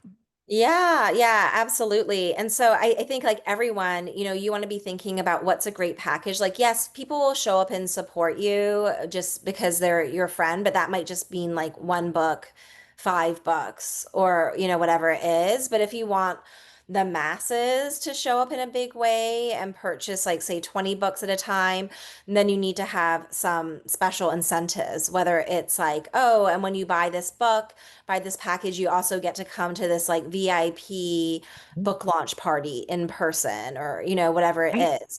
In my case, because like Chantel, my friend who's a storytelling coach, she knew that I was selling. I had a special package that was kind of like a secret package that wasn't for the general public. And it was only to people that had spent at least $1,000 with me, or they were in my Rich Relationships Club, which are all very successful entrepreneurs, typically making at least, multiple six figures, if not seven figures, multiple seven figures or beyond. And so she also knew that these were the kinds of relationships that she wanted to cultivate and share her gifts with. And so she donated sessions, right, that I could include with that. And so, yeah, I had like different kinds of partnerships. But I think what would be really helpful actually right now, Sarah, is I would love to share with people my give formula for how to inspire people to say yes Yes. to you. Let's do that because we heard so many people said, "Oh, it's scary to ask." And I know Dana and some of you asked about a more detailed breakdown of the USA Today bestseller launch. So everybody who's in the Monetize Your Book Club, and we're going to be doing the book review masterclass later this month, we'll go deeper into like Selena's going to share, some more ways where Yeah. you can get the actual very granular how the fulfillment works and how all of that. It was done so beautifully and so seamlessly, and it was just it was the really honestly my most fun book launch where I ever got to be on Oh, someone's ambassador yeah. team. It was I usually say no to everyone Right. who asks. Yeah. And this was such a joy, and I learned so much as well. So Dana, we'll get into that because you're in the club and you'll be able to do that. So Selena, let's do it. This everybody take Yeah. notes, get something to write with or type with. This is going to change everything that happens from here in any kind of way you want to enroll someone in helping you in your book or beyond. Yeah, this is so important because yeah, ultimately you're only going to have a best-selling book if other people show up and support you. And so we have to make it a win-win for them, right? We have to make it easy for them to say yes. So the GIVE formula, GIVE. Okay, so G stands for gratitude, I stands for inspire, V stands for very specific, and then E stands for easy. Okay. So we're going to start with the first part. So G. So when you're asking someone for something, you're going to be asking people that you're already in relationship with. Like I don't believe in asking strangers for really big favors. It's someone who's already connected to you, right? So I'll give you an example. So this is someone actually that didn't do a bulk buy. It was purely a friend, right? So I said to my friend Diego, like, hey Diego, first of all, I just want to thank you so much for just being such an incredible friend and supporting me on this book launch journey. Yeah, truly your friendship and support has meant the world to me, right? So whenever you start any kind of conversation with gratitude, you're kind of reinforcing someone's identity as a rich giver in your life, someone who is important to you, someone who really means something to you, someone that impacts you in a positive way. And that's going to make them more receptive and excited about, the conversation you're having. So, people love being acknowledged and appreciative. So start with appreciation, start with gratitude. Now we go into I. So I is inspire. And so how do we inspire people? We inspire people by sharing our vision, right? Why what we're doing is important, you know? And so I would, let's say I said something to Diego, like, so, as you know, my book is going to be coming out in May. I'm so excited. I really have this vision of, rich relationships helping so many people. I really believe that rich relationships is the world's most valuable currency. And so many people are struggling because they don't have these relationships in their life, and I have this vision. My big exciting goal is actually to get the book on the USA Today bestsellers list, because I know when it gets on that list, it's just going to be such a game changer in terms of credibility and opportunities. So that's like my big vision and goal, is to get the book out there and to be on the USA Today bestsellers list, right? So we did gratitude and then we did inspire with the vision. Okay. And all of you can do that. All of you have people in your life that you can express appreciation to. And all of you are doing work that's important. And there's a vision that can get people excited. Okay. So now we want to get into V, very specific. So we're being very specific about how Mhm. someone can help you. So, yeah, as you know, my big goal is to sell 4,000 books. And I know that I can achieve this goal on my own. It's literally impossible. The only way that I can achieve this goal is if I really lean on my network of friends and supporters and colleagues and the people who believe most in me, to ask for their support, right? So I'm being very specific, like Mhm. it's 4,000 that I need to get, and I can't get it without this, right? And so I'm saying, and then I say, and so this is the most specific part. So I'm reaching out to my closest friends, and supporters to see if they would be willing to purchase multiple copies of the book. Specifically, I was wondering if you would be willing, to buy 20 copies of the book. And that would be $500. Of course, any amount that you're willing to buy, whether it's one book or a few, would be great. But if you're able to support by purchasing 20 books, that would really move the needle for me in such a big way, and get me so much closer to my ultimate goal of selling 4,000 books, right? So the E at the end, easy, is we want to make it easy for them. Like, no, and it's connected to the very specific. No one's guessing. What do I do? Like, oh, Celine's got a book launch. Okay, I'm going to go on Twitter and do a tweet. Like, Yeah. that's kind of nice, but like it's probably not going to help me get my 4,000 bucks. Like it's like the slow pass slash maybe doesn't even do anything, right? So I'm very specific, 20 bucks. I give him an easy out. Even if it's just one book, like it's totally fine, right? And so I sent this as like maybe like a 90-second voice note. And then I saw like Diego like typing, on WhatsApp, you can see like dot dot dot dot and then like stopping and da, da, da, and he's like, "Yep, count me in for 20 bucks." Right? And so I'm actually just going to pause for a moment because I would actually love for Sarah to reflect. There's a lot of like little micro things, like even beyond what I shared in the gift formula, that have made this effective. And yeah, I just wanted to get like, Sarah, what are your thoughts? Is because we want everyone in this room to start making those important asks for their book launch. Yeah, you guys, well, we have Selena for like 1 or 2 more minutes. I Okay. want you to take give in. Okay. So I really want us to break this down. And Selena, can you stay for just like 3 extra minutes? Of Okay, great. course. Yeah.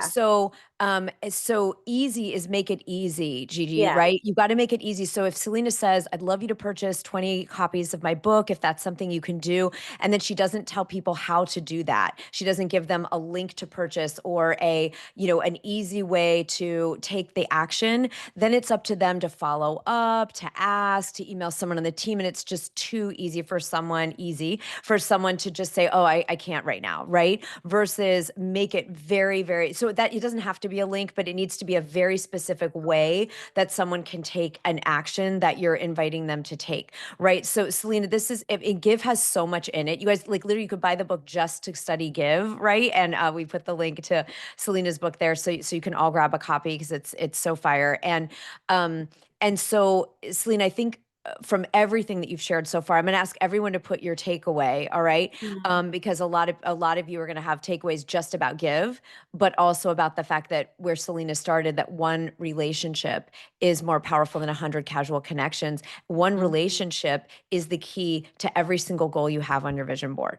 I mean, just really, I want everyone to like wrap your mind around that Selena's movement, and it's done through integrity and relationships. And so I just asked, what would my friends do with 20 copies? Sure, they can give them as gifts. I'm giving a copy to everyone at Women Starting Movements in October. I bought them in May for Selena's launch, and I knew I was going to save them as a gift. So spoiler alert for those of you coming to New York, you're getting it, right? And so So I like people can give them as gifts to their welcome gifts to their clients. They can give, you can get creative about how people want to use the 20 books, but that process alone of GIVE is game changing for your business and certainly anything you want to do with your book. And so, Selena, I think you starting us big picture with relationships are the key to everything you want, and then Mhm. zooming us all the way in. And that's why I wanted to deep dive into creating book ambassadors, because so many of you have people that love you. You have people that support you, people that believe in you. And like Selena said, they don't know anything else besides maybe popping up a tweet or saying on Instagram. You've got to tell them exactly, specifically, what your goal is, how they can help, and make it easy for them to take the action to do it. So, yeah, some of you are like, oh, I didn't do this the first time. Guess what? You can relaunch your book. We just taught a relaunch masterclass. We teach it inside the Monetize Your Book Club. If your book is a year old, 10 years old, we've had clients come who felt so disappointed in their book. They didn't do what Selena just taught us and felt so disappointed. And they've relaunched years later and finally had the book launch of their dreams, the book launch that Selena's talking Mhm. about, the book launch that helped them make an impact and returned on that investment. So Selena, we're just so grateful for you, Thank especially for you. finishing with Give and breaking down how to enroll people. Okay, what you're Yeah. talking about is enrolling someone so they are excited to support you in the goal you have with your book. How wonderful is that? Yeah, and just to kind of wrap it up, a final thought is I want to make sure that everyone understands that give, it can be used in any format. It can be one-on-one and it can be a big group setting, right? It can be a voice note, it can be a conversation with a friend at a coffee shop, it can be a behind the scenes event for your book launch, and you're expressing gratitude. Everyone here in the room is someone who's really special in my world. You're all here because you're clients of mine and you understand the power of your topic, right? And then you inspire them, and then you get very specific on how they can help, and then you make it easy for them to help you. So yeah, definitely use this formula as you make your ask throughout your book launch. Okay, everyone. So you have the link to Selena's book. You can start, and really, so you want to study rich relationships. It's not so much a book to read. I actually took my time and like studied it and worked on implementing the book, not just reading the book. So grab a copy of it is gold, Jackie. Grab a copy of Rich Relationships, and then join us again later this month when we have Selena back to do the review deep dive, because reviews are another way where you're going to make the impact and get ROI on your books. And it's a whole nother conversation that we didn't have time for today. So we'll be back on August 20th, I believe. Selena will be back with you. So Yes. make sure you all get in the club, get in the Monetize Your Book Club, and join us for that time. So thank you so much for My making space in pleasure. your schedule for us today. And we'll see you in a couple weeks. Okay, see everyone later. Bye.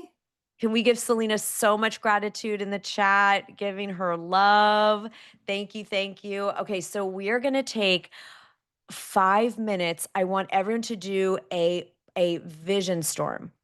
Okay, this is different than a brainstorm. I'm inviting us to take 5 minutes before we move on to our next part of the Monetize Your Book Summit, and vision storm on one idea. I want everyone to think of one thing from Simon or Selena that you either are going to implement in a future book that you're working on, or a book that you're launching now, or a book that you'd launched before, because someone was just asking, you only get one shot. No way. Your book should work for you and make daily sales and open monthly opportunities for you for the rest of your career and the rest of your life. And it'll actually do that beyond your life, right? In terms of legacy and impact. Okay. So 5 minute.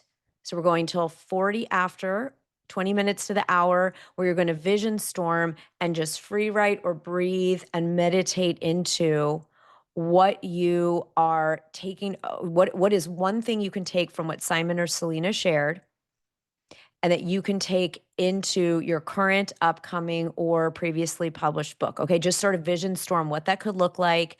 Is it enrolling one book ambassador? Is it partnering with one person in an unusual way, like a food event or a health type of event or a biohacking event? All right, 5 minutes to just get something in your notes that you can wrap your heart around. And I know we've got some questions, and we'll come back on and do some Q&A. All right?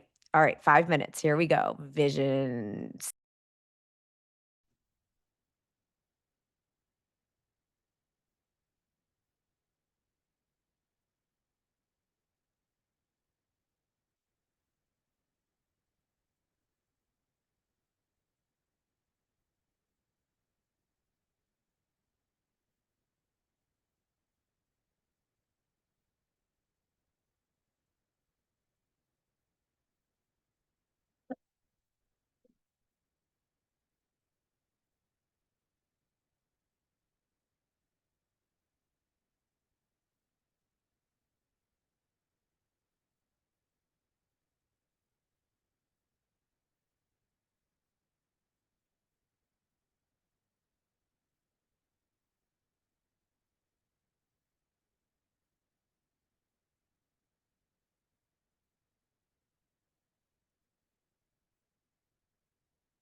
Okay, beautiful. I love Ashley's going to use the give method to get ready for your launch in September on September 1st. That's coming right up.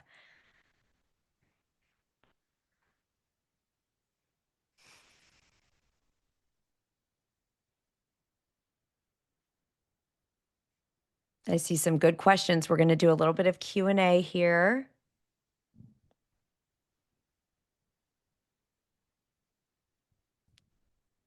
And team, if you can scroll up and get Selena's Amazon link to her book. Great. Jackie's going to, I love that specificity, Jackie. You're going to ask 200 people so that you have 100 who actually take action and are on the street team. Your initial idea was to ask 100. Now you're going to up that to 200. That's awesome. Chandy, great. You're going to partner with a beautiful spa in Tennessee and potentially their chef to have a grand experience for the launch. Fantastic. Yes. Yeah. If you want to be on USA Today and New York Times and everything, you can't just sell through Amazon. Selena had people had to buy from you have to buy all over. It's a whole, if you're in the Monetize Your Book Club or you choose to join us today, I will do an entire breakdown of all the lists. Amazon bestseller, USA Today bestseller, New York Times, because Wall Street Journal is no longer.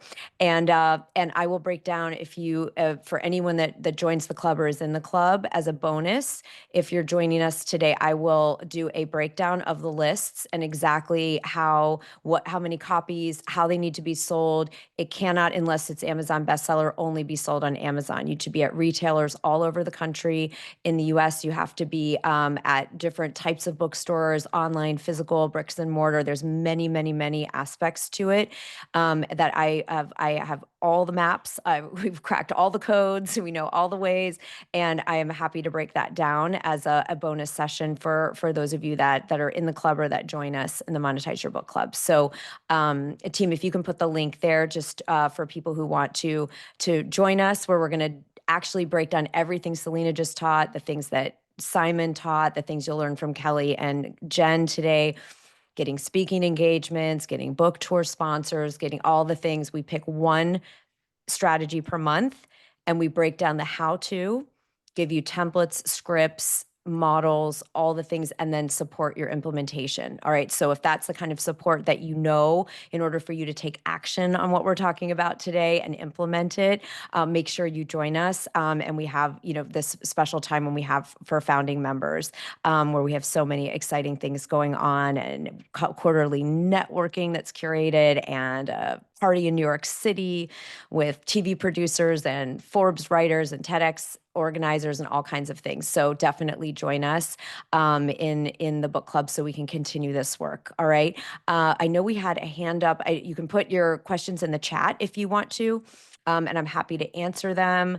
I know some of you are like, I'm writing. You're at 14,000 words, Gigi. Amazing. I am 46. No, sorry. I reached 65,000 words last week in the new book, and it is, there's a lot to go. So I'm writing with you. I am writing with you all. Okay, excellent. All right. So what we want to do now, before we bring on Jen Gottlieb, I know a lot of you are very, very excited and here to hear Jen Gottlieb speak.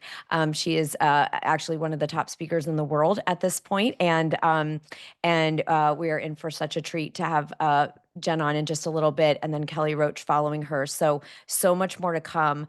But I want to hear from a couple other people in the chat.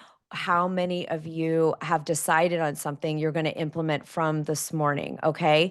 So I want to hear what else you are going to implement in terms of an idea. We've some, really good ones that came in, and I want to see a couple more so that I know that we're not just talking today, but that we're going to be able to change what's happening.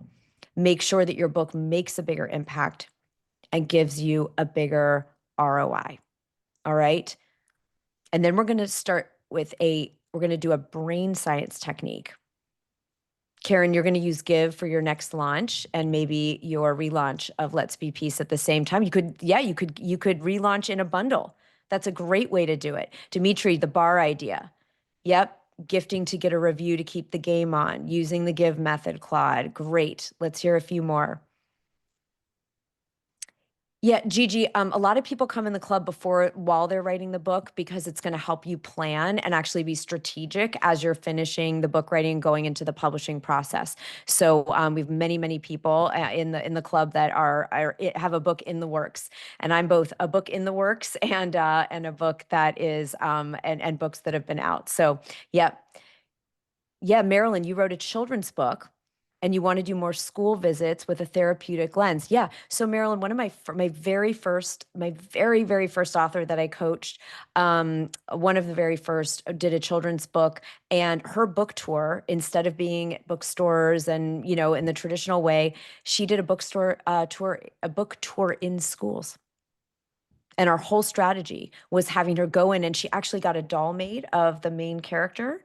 And the parents could purchase the book and or the doll as a set, or just the book. And then she would go in and do the book events and sign books, and did, children's expos. And in Chicago, where I live, in many cities, there's a lot of, in the summer months, there are different neighborhood festivals, where they'll have foods and different artists and things, and she'd be at those. So you like eating your book, a couple of chefs in the family. Yeah, Marilyn. So I think that's an absolutely brilliant idea. So I want us all to take a deep breath now, in through the nose, out through the mouth. And what we're going to do is we're going to use brain science. We are the only that I know of, so someone can tell me if anyone else does this. We are the only book coaching organization in the world that is based in brain science. And the reason that we use brain science-based techniques, neuroscience, quantum strategies in the coaching work that we do in the Monetize Your Book Club, in Thought Leader Academy, and our other programs is because it is very easy to get super overwhelmed, to feel what we call the gremlins starting to tell us, oh, that's for really big name people like Simon and Selena and Kelly, and that's not for me, and to take ourselves out of the game, to become afraid of visibility, to become afraid of judgment. So is anyone feeling a little bit overwhelmed at this point, even just with the conversation we've had so far today? Yeah, some of you are like, very. Because we start thinking, oh my God, reaching out to 200 people and partnering with these and spending 3 years finding Marie Forleo's hairstylist, right? Right. So we can be feeling inspired and overwhelmed at the same time. Inspire-whelmed. Okay. So I want us to take let's see, how do we want to do this? Your index finger behind your ear. Okay, so you're going to find a little ridge, a little hollow there behind your ear. And then you're going to put your fingers on, we turn this way, on the side of your face. Okay, we look like we're doing some kind of weird, 80s like Vogue thing. And then you can tuck your other opposite arm under your armpit here. And team, if you could help us just mute so we don't get feedback. And then you can just give yourself a few deep breaths into your belly. Give yourself a rock. And let's relax our nervous systems, regulate a little bit. Give yourself some sighs on your out breath.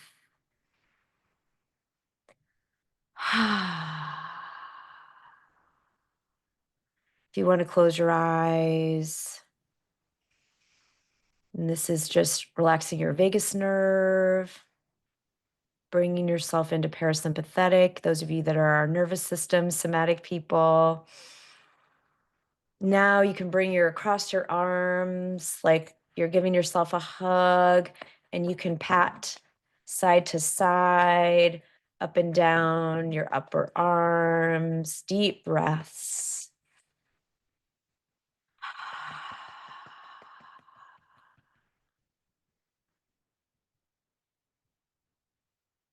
And just give yourself a big squeeze, maybe stretch your arms. And we're going to open up our channel of abundance. This is abundance of time, of money, of resources.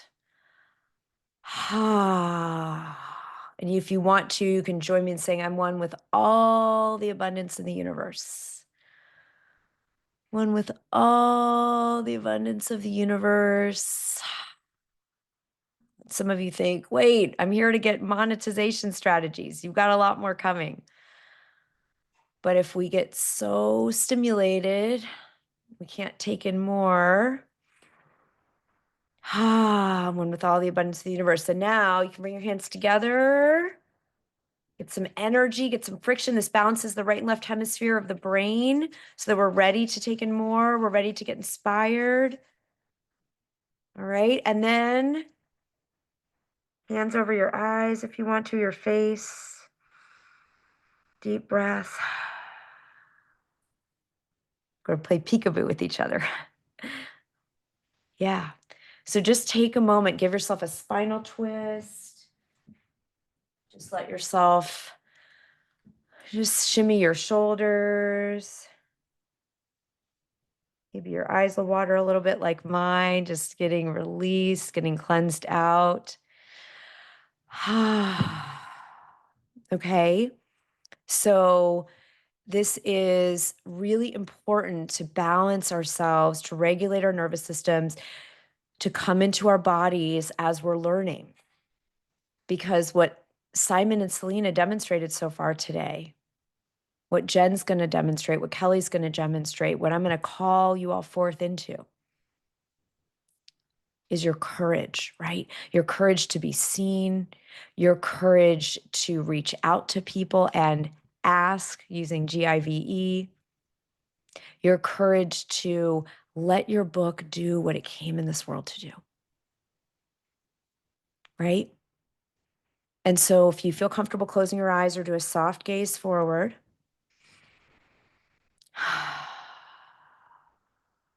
right? Letting your jaw relax. And I want you to take yourself. Now we're going to use future pacing. This is a neuroscience-based technique. And I'll keep my eyes open just so it doesn't look too weird. I'm closing my eyes on you. But I like it better with eyes closed if you're receiving this. And I want you to take yourself a few months from now into the future. You pick when you have either launched your next book or relaunch your current book using some of the things that we're talking about today. I want you to imagine that you were courageous. Whether you've assembled a street team of book ambassadors, whether you have pulled in sponsors for your book tour, you're going to your favorite places and it's all paid for with sponsors. You're meeting with readers, you're signing books, you're making an impact. You're maybe going on your favorite podcasts as a speaker, you're being featured at conferences, on stages. You're impacting lives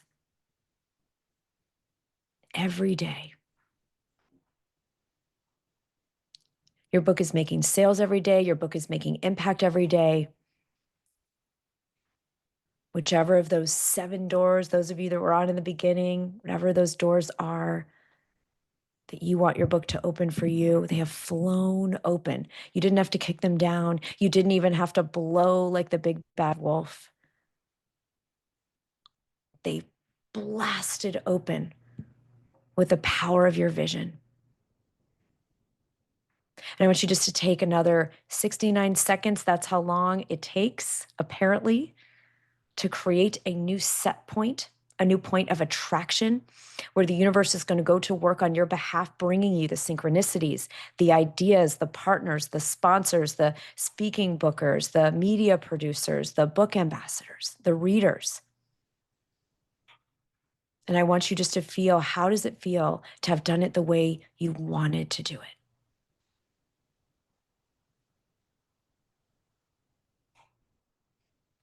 To see the impact that you're making in the world and to be receiving abundantly from that impact. How does that feel? See if you can conjure a physical sensation, a emotional tone.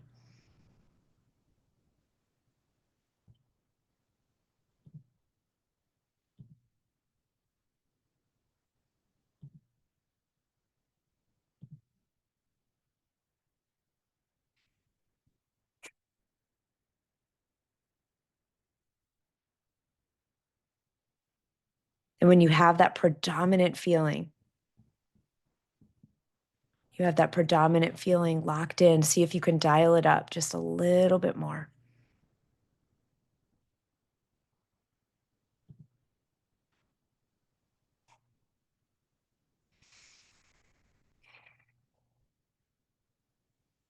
And are you willing for the rest of today to walk in the space, to sit in the space that is done?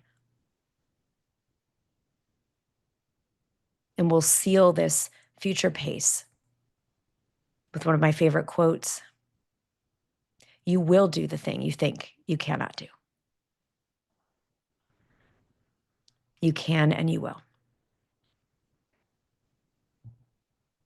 Breathing that in.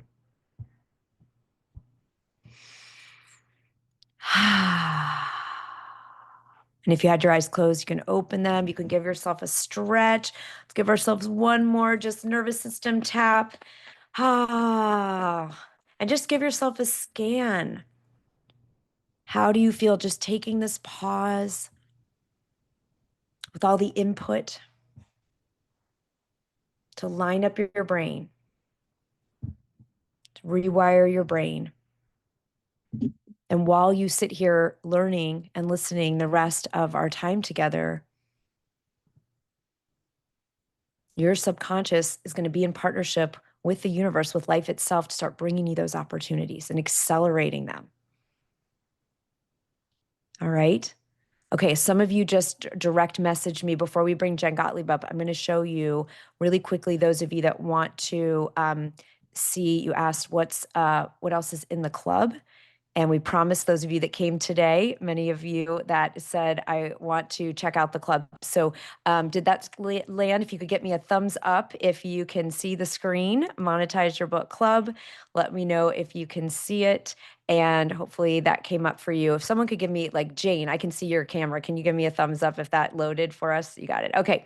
So again, what's the point of the club? It's to make daily sales with your book and open those 7 doors, one or more of them, every single month with your book, right? So the idea is, you can go on the team, if you can drop the link again, you can go on and read this. But this is for people who, if you've written a book and it's not generating leads, opportunities, clients, and income the way you want, if you're thinking about doing a book and you want to come in and launch your book with success from the beginning, if you're a coach, CEO, expert, lawyer, doctor, entrepreneur who wants to be seen as a thought leader and get paid and booked to speak or be seen in the media, you feel like not enough people know about you, you're tired of hustling and you want support, and you want to scale to 6 and 7 figures as a thought leader with a book-powered brand. Okay, I've built my business book by book. First to 6 figures, multiple 6 figures, 7 figures, multiple 7 figures. And the book has been the flag in the ground each and every time, book by book. Okay, so we talked in the beginning today about entrepreneurial publishing. Our mission is that we bring entrepreneurship, we bring author forward strategies so that you have the power and the knowledge to make those daily sales and open the doors. We're not going to continue the trend of people selling 200 to 300 copies with a book the first couple months and that's it.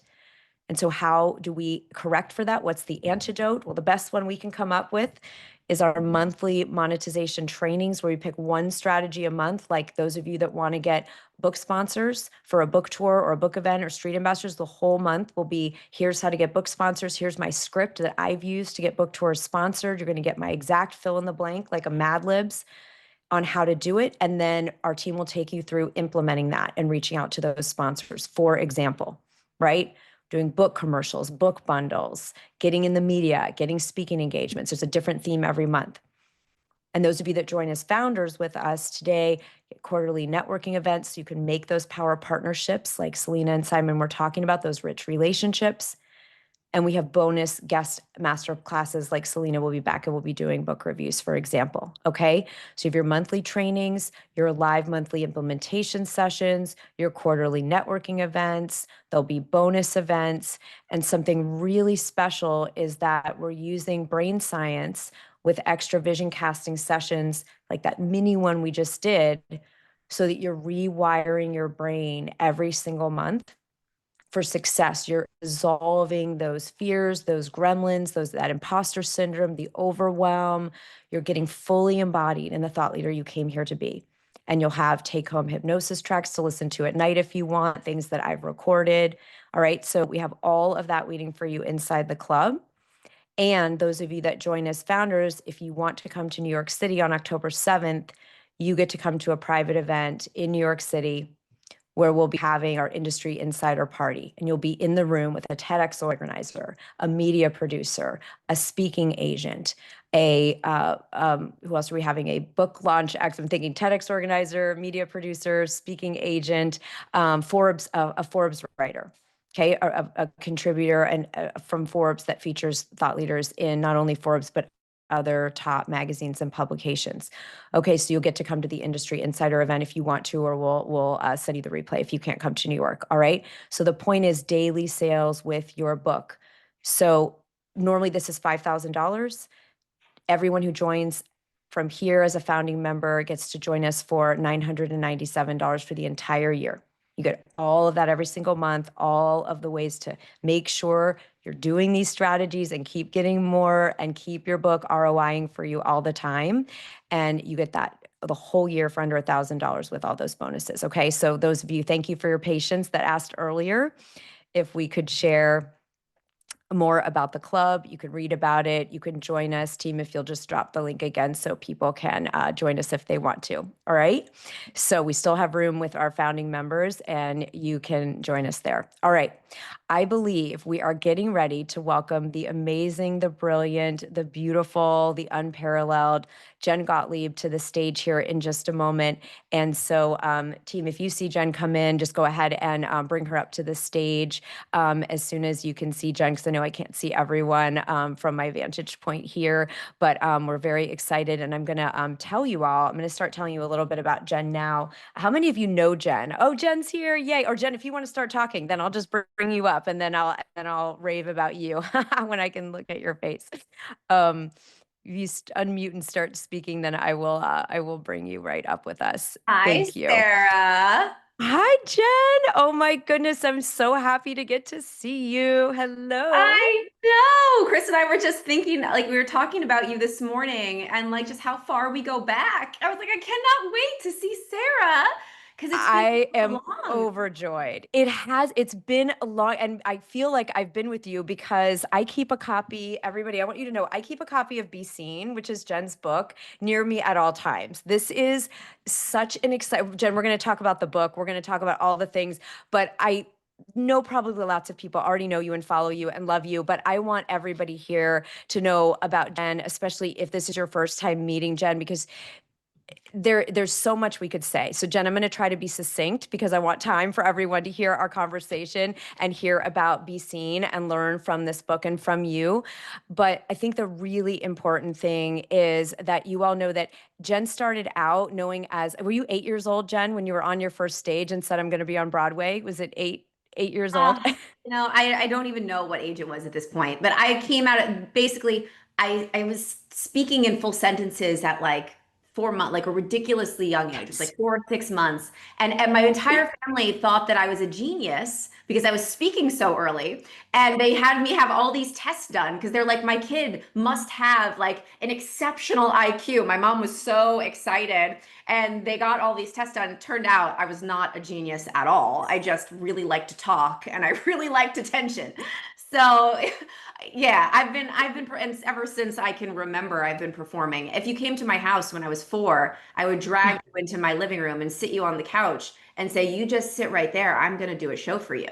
And you would get a full Yes. performance. So I've been doing Yes. stuff since it literally has been in me since I was born. You came into the world performing, and I want everybody to know. So Jen has been on Broadway. Jen has had her own show on VH1 as No, you I know the didn't have host. my own show. Wait, pause. Well, One second. you were I the was on the host.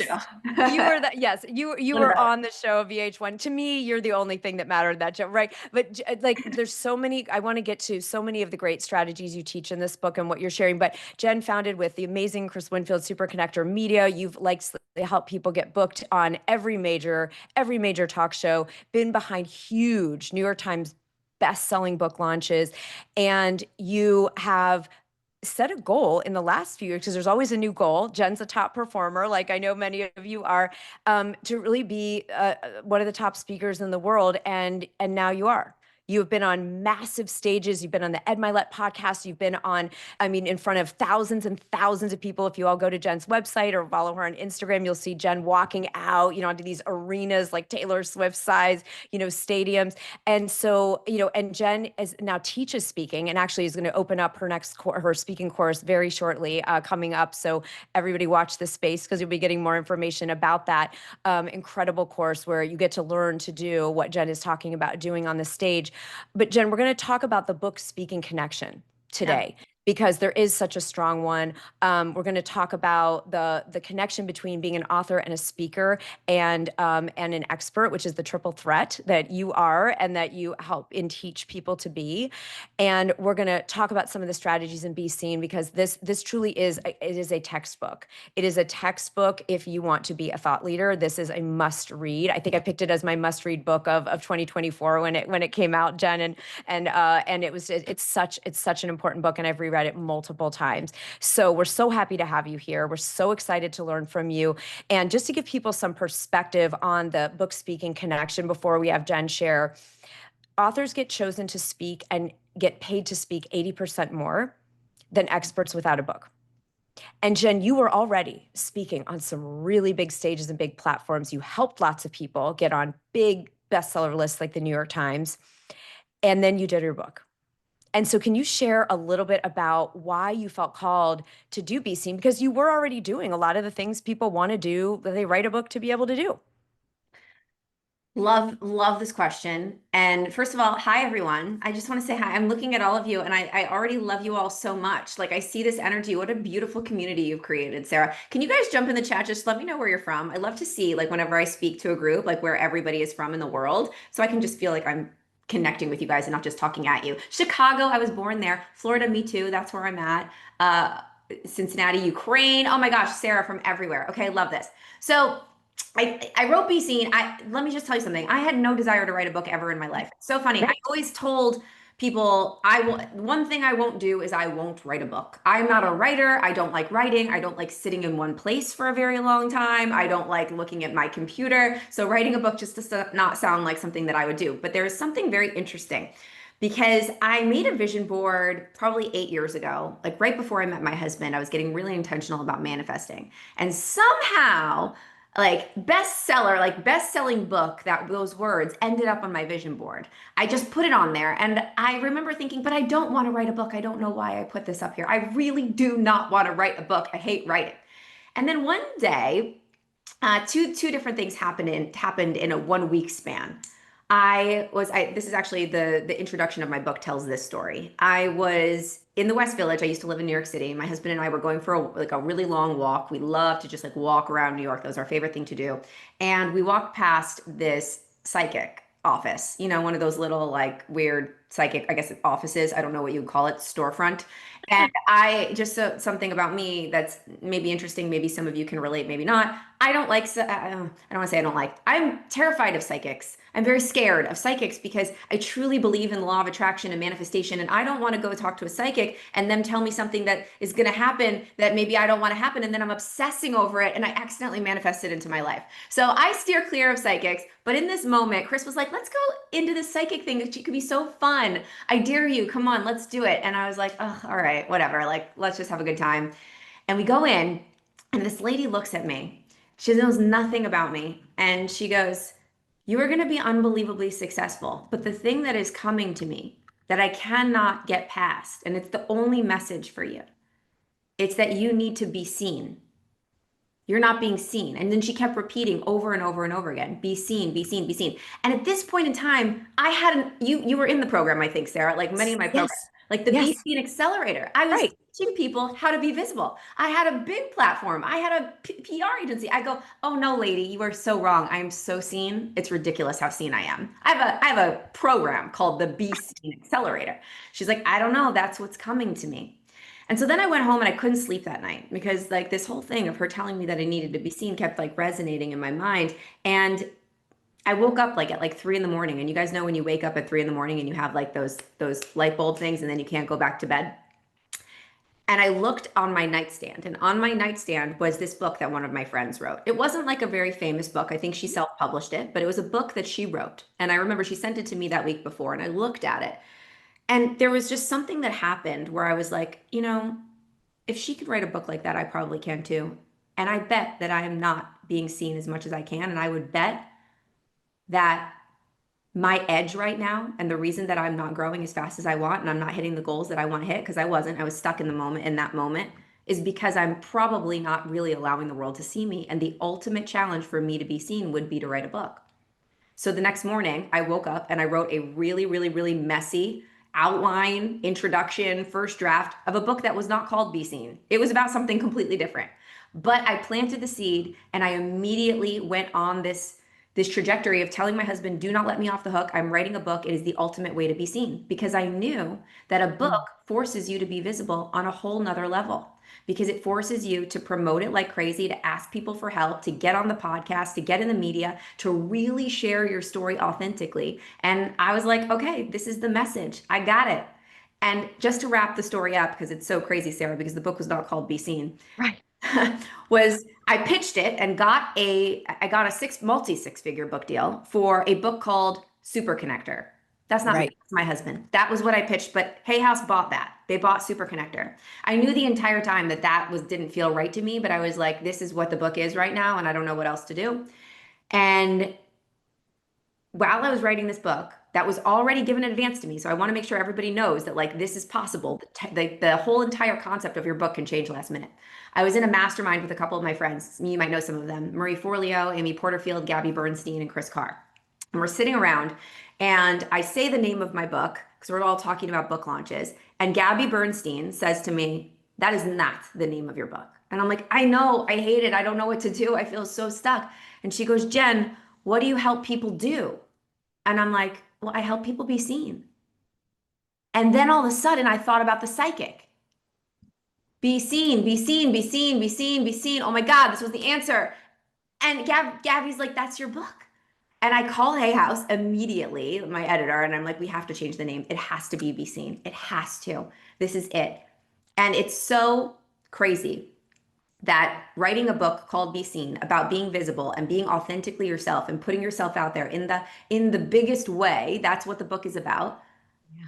I had to use that book and everything that I wrote in it in order to launch it because it was exactly what I thought it would be, an exercise in visibility beyond what I'm comfortable with. And it opened up doors for me that I never thought in a million years would have been possible and probably would not have been possible without a book. I want everyone to just take a breath into this. Do you like the resistance we have, to our own greatness, to our own next level? Jen, you as someone who teaches visibility, got to go through a breakthrough to your next level. And I want everyone to know, like someone as amazing and huge platform as Jen, like we all have to go and break through those visibility fears. We were just doing a little nervous system, reset around that right before you came on, Jen. It's so extraordinary. And I love that suddenly like the moment converged. It's almost like that timeline convergence between the psychic saying, be seen, and you realizing, oh my God, that's the name of the book. And would you share one of the doors that's open for you? And then we'll talk about, book to speaking and how that's opened doors. What are some of the doors you didn't even imagine could open for you that only opened after you said yes to this thing that felt hard and scary? Yeah, I mean, so many things, but I'll give one great example. I have been listening to the Ed Milet show since forever, like ever and always, since the beginning of time, since he started the podcast. And I used to like visualize in my mind what I would say if maybe Ed was my friend and he was interviewing me on his show and what it would be like. I didn't know Ed, but a girl can dream, right? And I would walk around in New York City and like envision being in the studio recording a podcast with Ed. I never thought in a million years I would actually get to be on his podcast. Yes. And the reason that I got to be on that show and it completely like it was wild. I don't know if you've ever experienced something like this, but when you visualize something and then it actually happens in real life, this Yeah. was one of those few moments where I was sitting in the studio being interviewed by Ed Milet, and I had like a flashback of the visualizations that I did and like the daydreams that I did of how cool it would be if one day I would be interviewed by Ed Milet. And I got to be on that podcast because of the book. The entire episode was about the book. But I want to talk about business for a second as a result of that podcast. And I tell all new authors, I work with a lot of authors, and people ask me a lot, like, what moves the needle the most for books? Is it events? Is it speaking? Is it podcast? Is it mainstream media? Do I need to have a publicist? And for my book launch, and I only share like my own personal experience, other people could have had different experiences, but that podcast and my Let's Show moved more books than anything else that we did. And I have people now, I've probably, if we really want to count the numbers, there's probably been six figures in revenue that I've done in my business as a result of being on that show, because of people finding me from that show, following me, and then buying my products and services. Everybody take that in. Six figures from a single podcast that Jen was on, from the visibility bump that gave. That, and the book, it is one of my favorite. Actually, if you said my favorite Ed Milet episode, and it's not just because I knew you, Jen, it's that episode. You guys find it. It is, we'll send the link out with the replay. It's that good. I want everyone to listen, because you'll get some of the amazing strategies that are in Be Seen. And also you'll hear, and one of the stories I want to ask you to share, Jen, I think we'll have time after we talk a little more about the speaking piece, right? Because you're going to be teaching the course coming up, and, opening doors to that again soon. But everybody, like the willingness to be so bold as to spend the time imagining yourself and not talking yourself back from the vision, and then being willing to say yes when the opportunity comes, opens the door to like being on that show. Jen, we call it future pull in our community. You call it wonder walks. And so the future pull, the idea of the wonder walk, where and you tell great stories in this book about taking the walks in New York and envisioning yourself with your partner. And now you're married to Chris, and have this incredible life, and being on those stages and those shows. And so, like, we talk about ROI here today. One podcast can equal over, $100,000. Now, Jen, I've got distracted remembering how great that podcast episode was, because truly I listened to it twice and then sent it to like all my besties and just said, stop what you're doing. I'd already given them the book, but I said, you have to listen to this. It's truly incredible. And you drew out Ed, like he broke down, like he got really emotional talking to you, which is something I love about him as a host, that he's there. So let's talk about, you have given talks where you've closed $1 million from a single stage. That's something that you have done. So I want everyone to take that in. Jen is someone who can get on a stage, make an invitation to work further with her in the ways, whether it was at Be Seen and Super Connector Media and in your new course on speaking, and $1 million day. Okay. So think about this. And so Jen, talk to us about how there've been stages you've been on because of Be Seen. Like, was there any stage that opened up after you wrote the book that you hadn't been on before? Yeah, well, every stage that I've been on since the book came out probably has a lot to do with the fact that I have a book. And what you said when you were introducing me, or right before, I think before we even started our conversation, I was listening in, is that having was the percentage of speakers that, or people? 80%. Yeah, 80%. 80%. You'll get picked 80% more and paid 80% higher than experts without a book. I believe it. I absolutely believe it, because my speaking skyrocketed after my book. Okay. Because event planners want to look really awesome. That's their goal. So who here wants to be a speaker? I'm curious. Get up in the chat, raise your hand. Let's Whatever. hear speak in the chat. Those of you Yeah. that was one of the doors you want your book to open for you. Yeah, it's going to be. So honestly, like, you guys are smart people. I knew I was coming to the best place ever, coming with Sarah. Listen, the algorithm on social media is unbelievably chaotic. Email marketing, like, is getting crazy and chaotic as well. Here, for me, the best form of marketing, full stop, has been stages, because there's no other opportunity where you can get in a room where you're in front of a group of your ideal clients that signed up to be there, that said, I want to be here and listen to you, and then speak into them with their complete attention for 30, 45, 50 an hour. Like, that's the best. I have converted more people from stages. I've made more money from stages than any other marketing tactic. And I teach all the marketing skills, the strategies, all of them. I do all of them. I do social, I do email marketing, I do all of it. Speaking has by far been the highest ROI for me, and the most fulfilling, and has helped me build the tightest community. So the question is, what stages has my book opened for me? All of them. I've spoken in arenas in front of 7,000 people, 10,000 people. I've also spoken at events that were very small, that were really, really high level people. And I actually, I would rather speak in a room that has 100 people that are my ideal audience members that I know that are going to follow and they're going to comment, they're going to engage, they're going to buy, they're going to be ride or die community members than speak to 7,000 people that don't really care. And so I've gotten some rooms where it was like, "We loved your book, Jen. We want you to come and speak to our community, or we want you to come and speak to our employees or our team members because your book has helped us in such a way." That would have not happened just from social media. Like, "Oh, we really like following you on social," especially when it comes to corporate speaking. Corporate speaking is a whole nother sphere. It's a Oh, whole yes. thing. And that's a completely different way to get paid for speaking as well, Mhm. because I'm imagining that many of you guys are experts and you want to speak to generate revenue directly from stage, like what Sarah was talking about. I've made 7 figures from being at an event and pitching my services and, making that money that way. But you can also use your book to become an unbelievably successful corporate speaker. And when you have Yes. a book, especially if it hits those best-selling things, like that just makes it look even better. An event planner feels way better about saying to their CEO or their founder, if they're an event planner within a corporation, or even to their employees, their team members that's going to be coming, they feel better about saying, "Hey, I'm bringing on the best-selling author, Sarah Connell, to come speak to you, and you're all going to get her book." If it's between Sarah Connell, best-selling author, and everyone's going to get her book, and another speaker that doesn't have a book, that doesn't sound like that interesting, and you don't get a book with the speech, and they're both talking about the same thing, and they both are just as qualified, who do you think that the event planner is going to choose? They're going to choose Sarah, the one with the book, because that just has a better, like, it's more perceived value, to be completely honest, whether they read the book or not. It's kind of like another little credibility marker, like Yep. what you would use PR for. As seen in Forbes, best-selling author Sarah Connell. The book Correct. does so much for your credibility and your authority. And in today's world, we need those credibility markers because everybody on the internet is claiming to be an expert. How do we tell who's really the expert? Well, the person that wrote the book, they might be one because they took a lot of time to put all of their expertise into a book.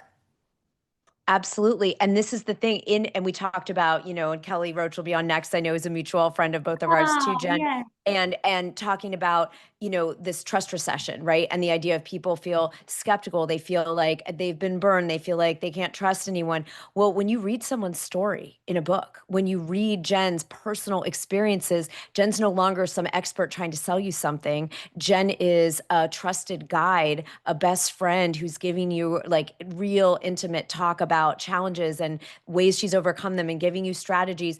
And you are going to burn through that resistance, that fear, that kind of skepticism in a way that you can't otherwise. And Jen, I built to 7 figures and then multi-7. I didn't do any social media, did not run a single ad, did not do anything for the first, 7 figures, except for speak and write books. That's all I did.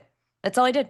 I just that was it. That was all the market there was, and it is so powerful. But that author speaker connection, a lot of times I get calls all the time. You probably do too, and people say, "I need a book." Right? It's just like, "Oh, they told me they'd like me to come for this keynote, pay me $25,000, but I need to have my books ready." And then people are in a mad panic and come to us like, "Can you crash?" We call it a crash book, when you do it in like 3 months. So, Jen, let's talk about one of the things that I will use the word, it awed me in your story and be seen. And it's something I've seen you do over and over again. You share multiple stories in Be Seen that you didn't just, try something once and then hope it happened and then say, "Oh, I guess it didn't work. Poor me." Could you share the story of following up with the producer? You have to read the book to understand Jen's whole story about getting cast in The Wedding Singer on Broadway. It is the most magnificent story, and you can hear it in the Ed Milet interview in short form as well. But Jen, can you share about the follow-up of this producer? You didn't message him once, you didn't, message him twice. Can you just give us a little context so people understand it's the tenacity and the willingness and the courage that it would take to stay on someone's radar. We call it TOMA, top of mind awareness. So can you Yeah. just talk a little bit about follow-up? Because you, to me, are the world expert. In addition to being world top speaker, you are the reigning queen of follow-up. Thank you. Well, I love a good follow-up. And by the way, people that follow up with me, that is like the key to my heart. I haven't done any podcasts in a really long time, like since my book launch, because I was just like fried, podcasted out. And this one girl followed up with me so many times. And I just like have so much respect for somebody that has a consistent follow-up game, that I messaged her and I was like, you know what? You are great at follow-up. You are persistent. I admire that. Let's do the podcast. A lot of people think that way. And so that's I think that it's like it takes about I think it's 9 follow-ups Yes. to book a sale, to actually land something. And most people, how many times do you guys usually follow up? Maybe once. And maybe you say something like, "Oh, I'm just bumping this up to the top of your inbox."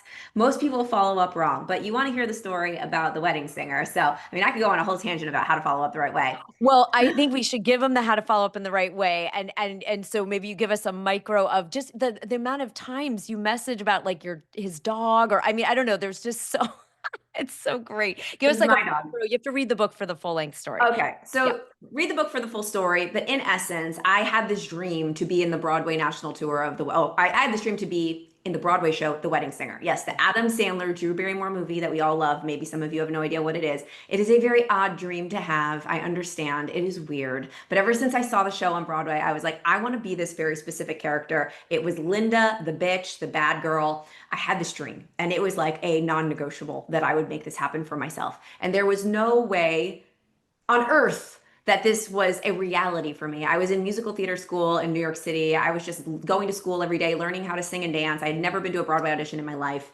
And in the book, I tell the entire experience of this audition process when I finally got into the room and started auditioning to be in this tour. And I got heard no so many times. I made it to the final 2 for the very first round of auditions. It was me and this other girl, and we were like battling it out. And I thought that I nailed it. I thought this was it for me. And I waited for weeks and weeks and weeks to get a call. And I find out from a friend that I didn't get it, that this other girl got it. And so I did something really stupid. But I guess now looking back in hindsight, all stupid things are pretty smart. You just have the courage to do the stupid thing. And I was like, you know what? I just have to figure out another way to make this happen. So I snuck into another audition that I found out the same director was holding for another movie turned musical called Footloose. And I said to myself, I know what I'm going to do. I'm going to dress as Linda, and I'm going to sneak into this audition, and I'm going to sing the wedding. Linda's the part, Yeah. the role that I wanted to play. And I'm going to sing the wedding singer music at the Footloose audition, just in case he didn't hear it the first time, because there might have been some confusion. Just so y'all know, this is like a big no-no in the musical world. Like, do not do this. Anyone I'm not talking to people that actually want to start auditioning for Broadway, but just in case you do, don't do it. I go, I do this thing, I walk out, the director comes up to me. He didn't leave the room at all, but he left the room after I came in and did all that shenanigans. And he walks in to the holding room and he looks at me and he goes, "You come here."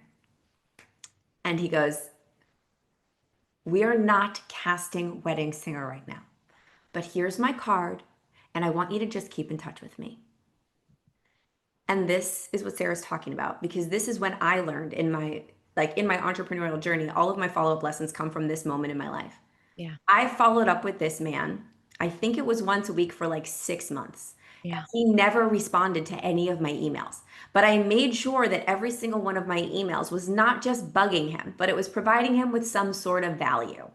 Each email was telling him a story, telling him I was practicing, something that I learned from my practicing, sending him pictures of my dog, like, "I think you'll think he's cute. Happy Hanukkah. I hope your family's doing well." No responses, but every email was a value add. And I think that the reason that people are so crappy at following up is because they Yes. make it all about them.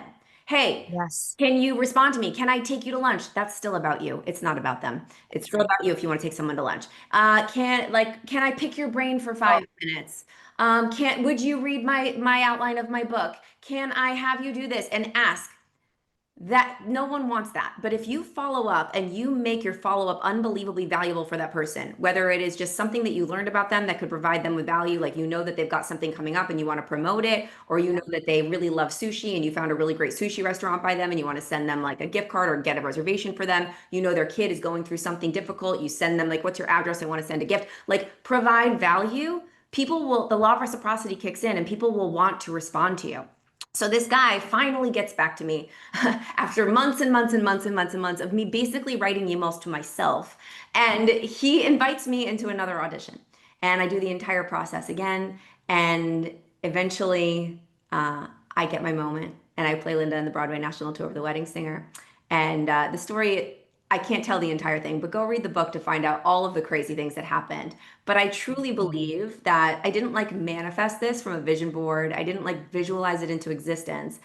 I created what I wanted because I did not take no for an answer. I was unbelievably persistent. I followed up with value and I didn't stop. And the only way you fail in anything that you want is if you quit.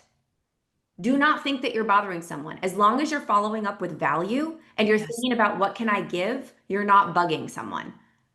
And listen, if for some reason you're bugging them and they tell you, hey, you're bugging me, leave me alone, okay, at least you tried. So, And he never told you to stop. I want everyone to hear this, and you're going to hear this from Kelly in a few minutes. 95% of people that end up purchasing never like a post. They never share. They never comment. They never let you know. They never know, leave a podcast review, a book review. They don't reply to 6 months of weekly, here you go, I'm thinking of you, whatever. And the winners, and I say winners, not like we're winning over anyone else or any like nonsense like that, but really winning at being you, winning at being seen, winning at making your contribution that you came on planet Earth to make, is a people willing to show up and trust the process. I call it processional effect, and law of reciprocity is, Jen mentioned. This is so important. And I bet, Jen, 0.01% of people do the kind of follow-up that you've done. That's just my guess. I don't know what the numbers are, but it is a fraction. I don't even think it's 1%. I think it's a point something percent of people who are willing. I want to hear how many people in here have been willing to go to that level of persistence to be able to give value week in and week out, not knowing, not someone's responding to you. You're not getting that validation of them. Oh, Jen, I'm so glad you checked in. Nothing. And you kept at it anyway because it was your dream. yeah. It's such a Absolutely. big And no, just from the other side of it, I have, I hire contractors, I buy a lot of stuff. Like I am a consumer and I'll have many sales calls, lots of them. I've had sales calls with people and my entire like mindset, I don't know if you guys do this, but I want the person to follow up with me. I want to do the sales call. I want to say, okay, I'm going to think about it. I'm like, let me think about it. I want to see what their follow-up game is. And you will be shocked to hear that most people, I had someone, I was unbelievably interested in joining their mastermind. And I had a sales call with them and I said, great, let me go think about it. I'll get back to you. This person didn't follow up with me at all. And I was going to buy. But the reason that I didn't end up buying was because I felt like they didn't want me to join because they didn't follow up. So I So actually you hear walked the flip, away. everyone? It's not bothering, it's serving. It's showing your commitment, your passion. If that person had messaged you, Jen, and said, here's my vision for you in the mastermind. It was exceptional to talk to you. Here's who else who's going to be in the room. I see you here. Join us. That would have been probably a big sale because I know the kind of masterminds that you invest in, that I invest in, are very high ticket, right? So Jen, I know we're at time. This has been so incredible. I want to make sure everyone will put the link to be seen. You'll all be getting an email from me as well about Jen's speaking course that's starting soon, so that you can really come and train with the best. And I want to hear everyone's favorite moment. Be seen link is in the chat, and I want to hear everyone's biggest takeaway in the chat before we get to say goodbye. And huge thank you and pour love into Jen. Biggest takeaway in the chat, so that we know this is integrating, you're locking in. Aw. Yeah, don't ever give up. Follow-up Follow. strategy is my yeah. You just bought the book, Susan. That was your biggest takeaway. You bought Love it. but you will be very happy you did. Follow up. Yeah, don't quit. Show up if you want to be seen. Yes. Yes. And Jen, I'm right. My new book is called, that's coming out next year, is The Download. And that was that 3 a.m. download of what that psychic got in there. And that was a divine appointment, right? You were meant to have a seed planted about the book that you said you would never write. We're so happy you did. Thank you for not ignoring that download, not ignoring that call, that message. Thank you for being here so generously with us. And we'll make sure everyone gets the link as well in the replay from today for Jen's book, for the Ed Milet podcast, and we'll be seeing so much more of you, Jen, in the upcoming speaking trainings. So excited. So grateful for you. Everybody here that's listening to Sarah, you are in the right place. Just keep following this woman. She is a rock star. She practices what she preaches. She's the real deal. I don't do a lot of these, only for people that I trust.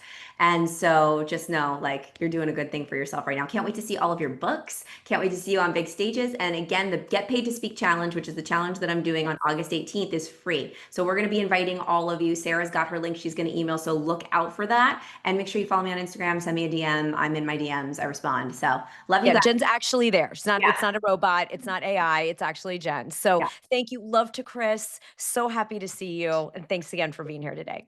Bye, All right, guys. everyone. Let's give Jen some love. So exciting. Can we take a breath? We ready for more? Yep, we're ready. Can you take more? Can you handle more? Yes, exactly. It was like fantastic, inspiring. I know it really is.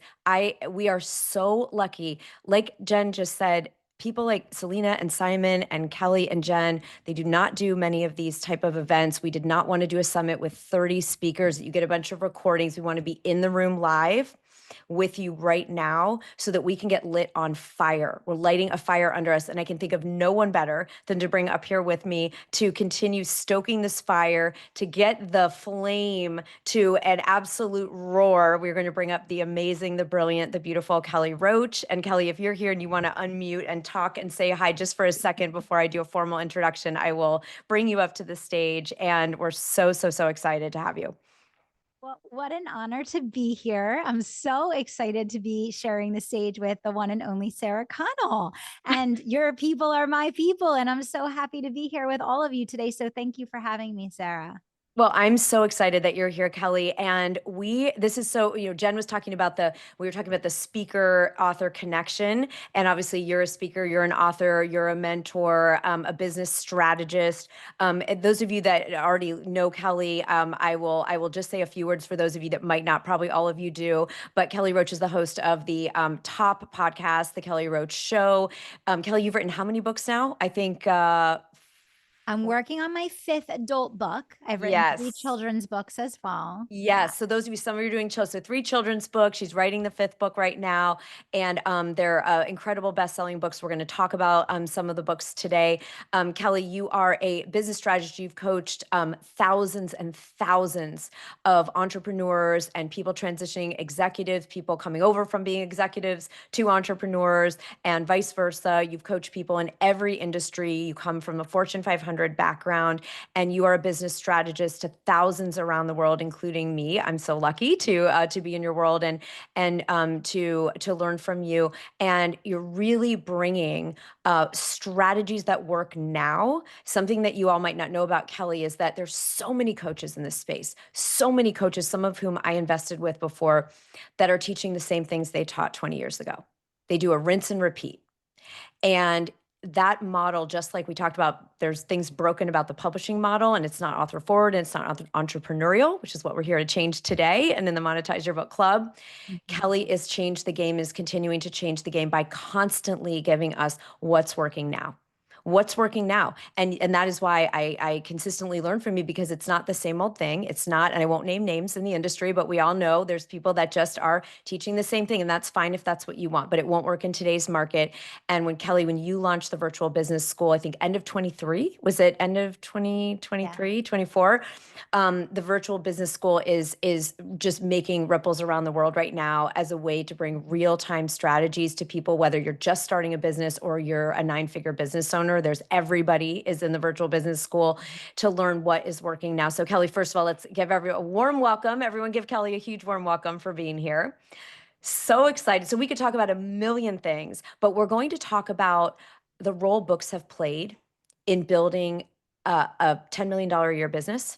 You've had an 8-figure business for many years, and one of the mechanisms you've used in your sales process and your brand building has been your books. And so since you've written multiple books, would you maybe just start by telling us, why did you include books? I mean, you could just focus on speaking, social media, you could focus on, live launching, which is what you're known for in the industry, but you have consistently, and you're writing another book. So tell us a little bit about why.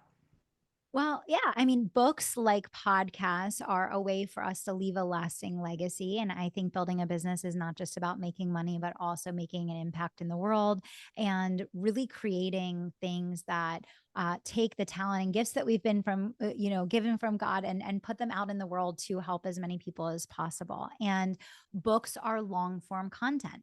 And long form content allows people to see the depth of your expertise, and they allow you to position yourself as a serious authority and expert in your field, right? And they always say, and you've all heard the phrase that leaders are readers, and they may be listening to their books, but the people that lead at a high level, which the people are going to make major investments in your company, in your business, whatever it is, probably in some facet of business or life, they are a leader, which means they are most likely a reader. And books are a place where an elevated portion of the population spends their time. In fact, the 1%, people are always like, I want to be a millionaire. I want to be in the top 1%. Well, if you study the habits of the 1%, which of course I have for many, many years now, they spend about 6 to 7 times the amount of hours per week reading than the average person. So you're directly tapping into the best audience, the best buyers, the 1%, the leaders, the types of people that you want to engage. So, I mean, I'll stop there because I could just go on and on and on, Sarah. Well, but I mean, that's a little like scratch of the surface, I guess. it's a scratch of the surface, right? And if anyone wants to know some statistics, so the average individual reads like something. This was in 2023, so it's been 2 years. So the average individual was reading or listening to, we'll just call it consuming a book, people that are making under 100,000. I think that was the study. Making $100,000 typically a year or less are reading generally, something like 1 to 3 books a year. And the average person who's in the top 10% and the top 1% is that they said the top 1% people read a book a week. Okay, a book a week. So look at the difference between the people you want to all attract as your readers, as your clients, as your people going. You've got your people reading just very seldomly. And then you have your people now. Book sales are exploding in 2025. And, those of you in the book club know, we're looking all the time at like, what are the sales and ebooks and print books and hardcovers are still outperforming audiobooks. And which is shocking because audiobooks have spiked so much.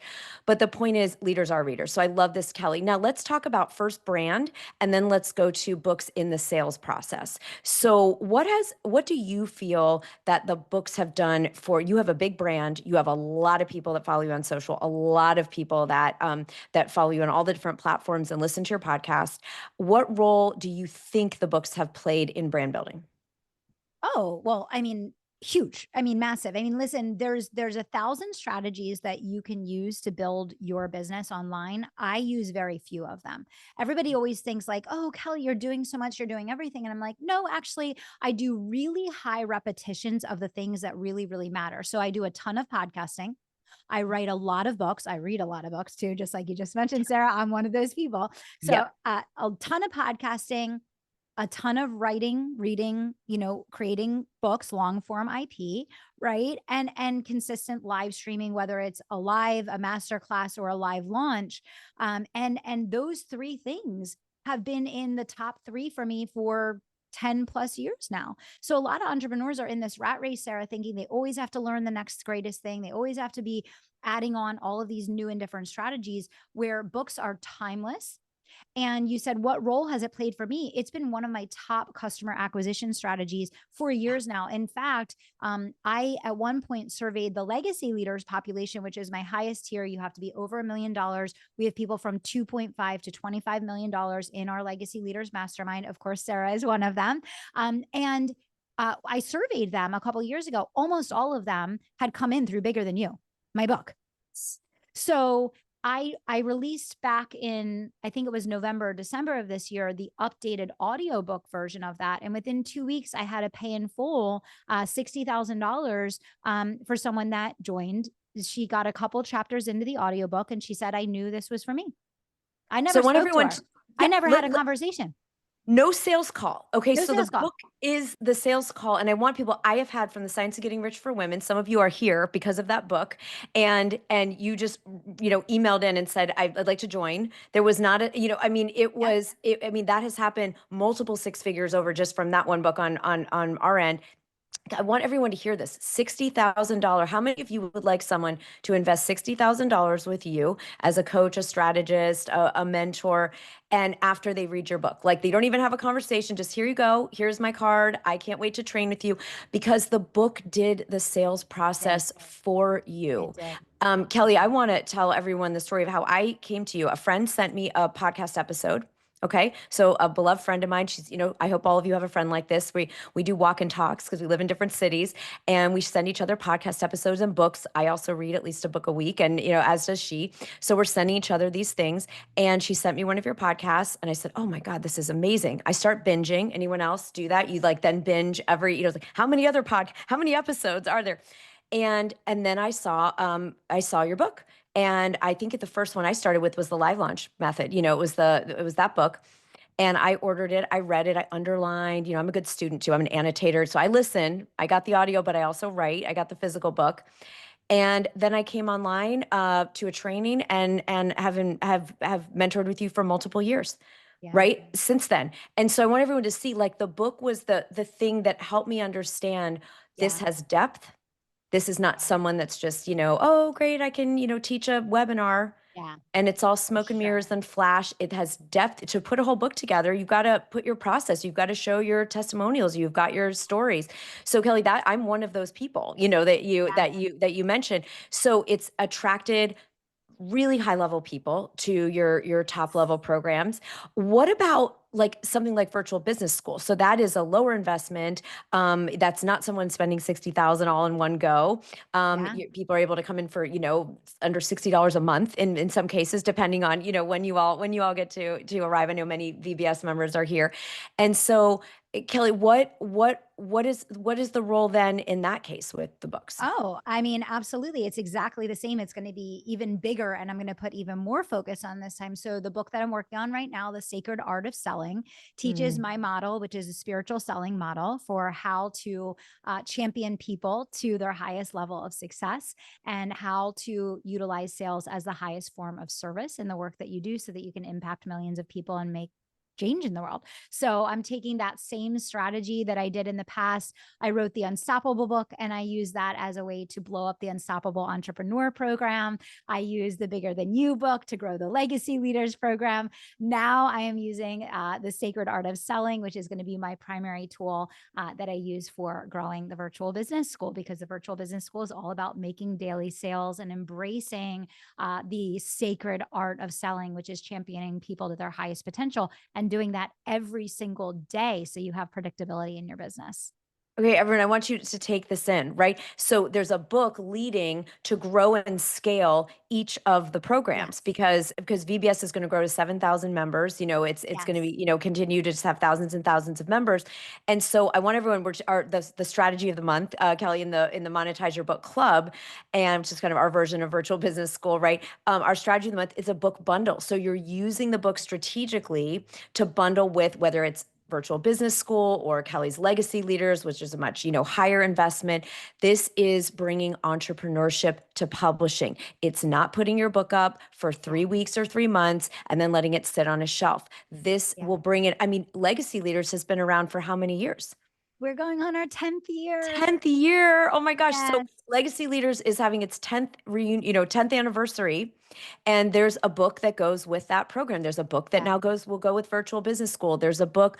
So I want everyone to hear this in the sales process. The book does the selling for you. You're building a sales force inside your book that will then be able to explode and scale your business. Because if Kelly had to have a phone call or Zoom with every person that wanted to join VBS, it would be very difficult and it wouldn't work. It would get bottlenecked very, very quickly when you're wanting 7,000 members, right? Yes. But the book can go out there and be that for you. So, Kelly, are there other ways that you or your team use the book in the sales process? So let's say you speak with someone and they're thinking about it. Yeah. I mean, we don't have enough time. The biggest thing that I would say to everyone is that If I could only tell people one thing about using books to make sales, which is the core way I write books to grow my business, Yes. period. Okay. It's that the book becomes your best lead magnet. So for us, the Unstoppable book, I literally use that. But I grew my email list by thousands and thousands of people by giving away digital copies. You can do a chapter, you can do a sneak peek, you can do a giveaway. Bigger Than You, the audiobook that I just re-released, we actually built the vault, which is the opt-in at the end of every Yes. chapter. And we are just in the process now of shifting ads to run to that vault so that Yes. people there's traffic to the book and then there's traffic to the vault. So it's it's in everything, Sarah, to answer your question. Like, if you have a book, the number one thing I would say, and if there's anyone here, comment in the chat if you already have a book and it hasn't been making you money, because I will tell you that is one of the best assets that you have in your possession. And so many people think that is a day. The asset is for life. You want to write a book that for 10 years, well, guess what? Christine said 3 books, no money. That is the average author. The average author has multiple books and no money. There's plenty of people on the New York Times bestseller list that they're not making any money in their business and they're making a penny per book. They went through a traditional publisher, they're making a penny a book and they're not making any sales. But with the strategies that Sarah teaches in her academy and in her programs and the way that she helps her clients, she's actually helping you build the whole ecosystem of the book is the asset. The asset builds your list. The asset, to your question, Sarah, like how do we use it in the sales process? I have boxes of books. My sales team has boxes of books. My client services team has boxes of books. We send them out to people that we want to work with. Right? Yes. People that they're not there yet, or they just met the brand. If I'm sponsoring an event, I give away a book. If I'm hosting one of my own events, if it's a population that doesn't already have the book, I'm giving away a book. It is one of your top assets, especially as a service-based business owner, because you don't sell physical products. So the book is what makes it real for people. The book is the tangible thing that you can put in someone's hand to say, I am an authority. I care deeply about my work. I've invested countless hours in documenting my IP. And let me tell you how important that becomes. Okay. I created the live launch method in 2018, 2019, and I Yes. started teaching it and I taught it for 7 years straight. I launched it every 6 to 8 weeks for 7 years. And over the course of those 7 years, I taught it to hundreds of thousands of people who then went on and taught it to hundreds of thousands of people. And now the whole internet says that they live launch. Well, about 5 years into me teaching the live launch, my biggest competitor came live. The person who I actually ran ads against their strategy because I was teaching the opposite of what they were doing. They were doing the whole Right. like bro marketing, webinar, camera crews, slide deck, blah, blah, blah. I had been running ads to their audience for years. And that's how I blew up my brand. Well, about 5 years in, they come live. They say, I had a revelation. I have this new concept. It's called the live launch method, and started teaching the live launch. Thank God I had written the book. So I don't just say, hi, I'm Kelly Roach. I created the live launch method. I literally wrote the book on it. So if you want to Yes. say 4 years later, you created the live launch, that's fine. The book's been written on it. The successes are documented.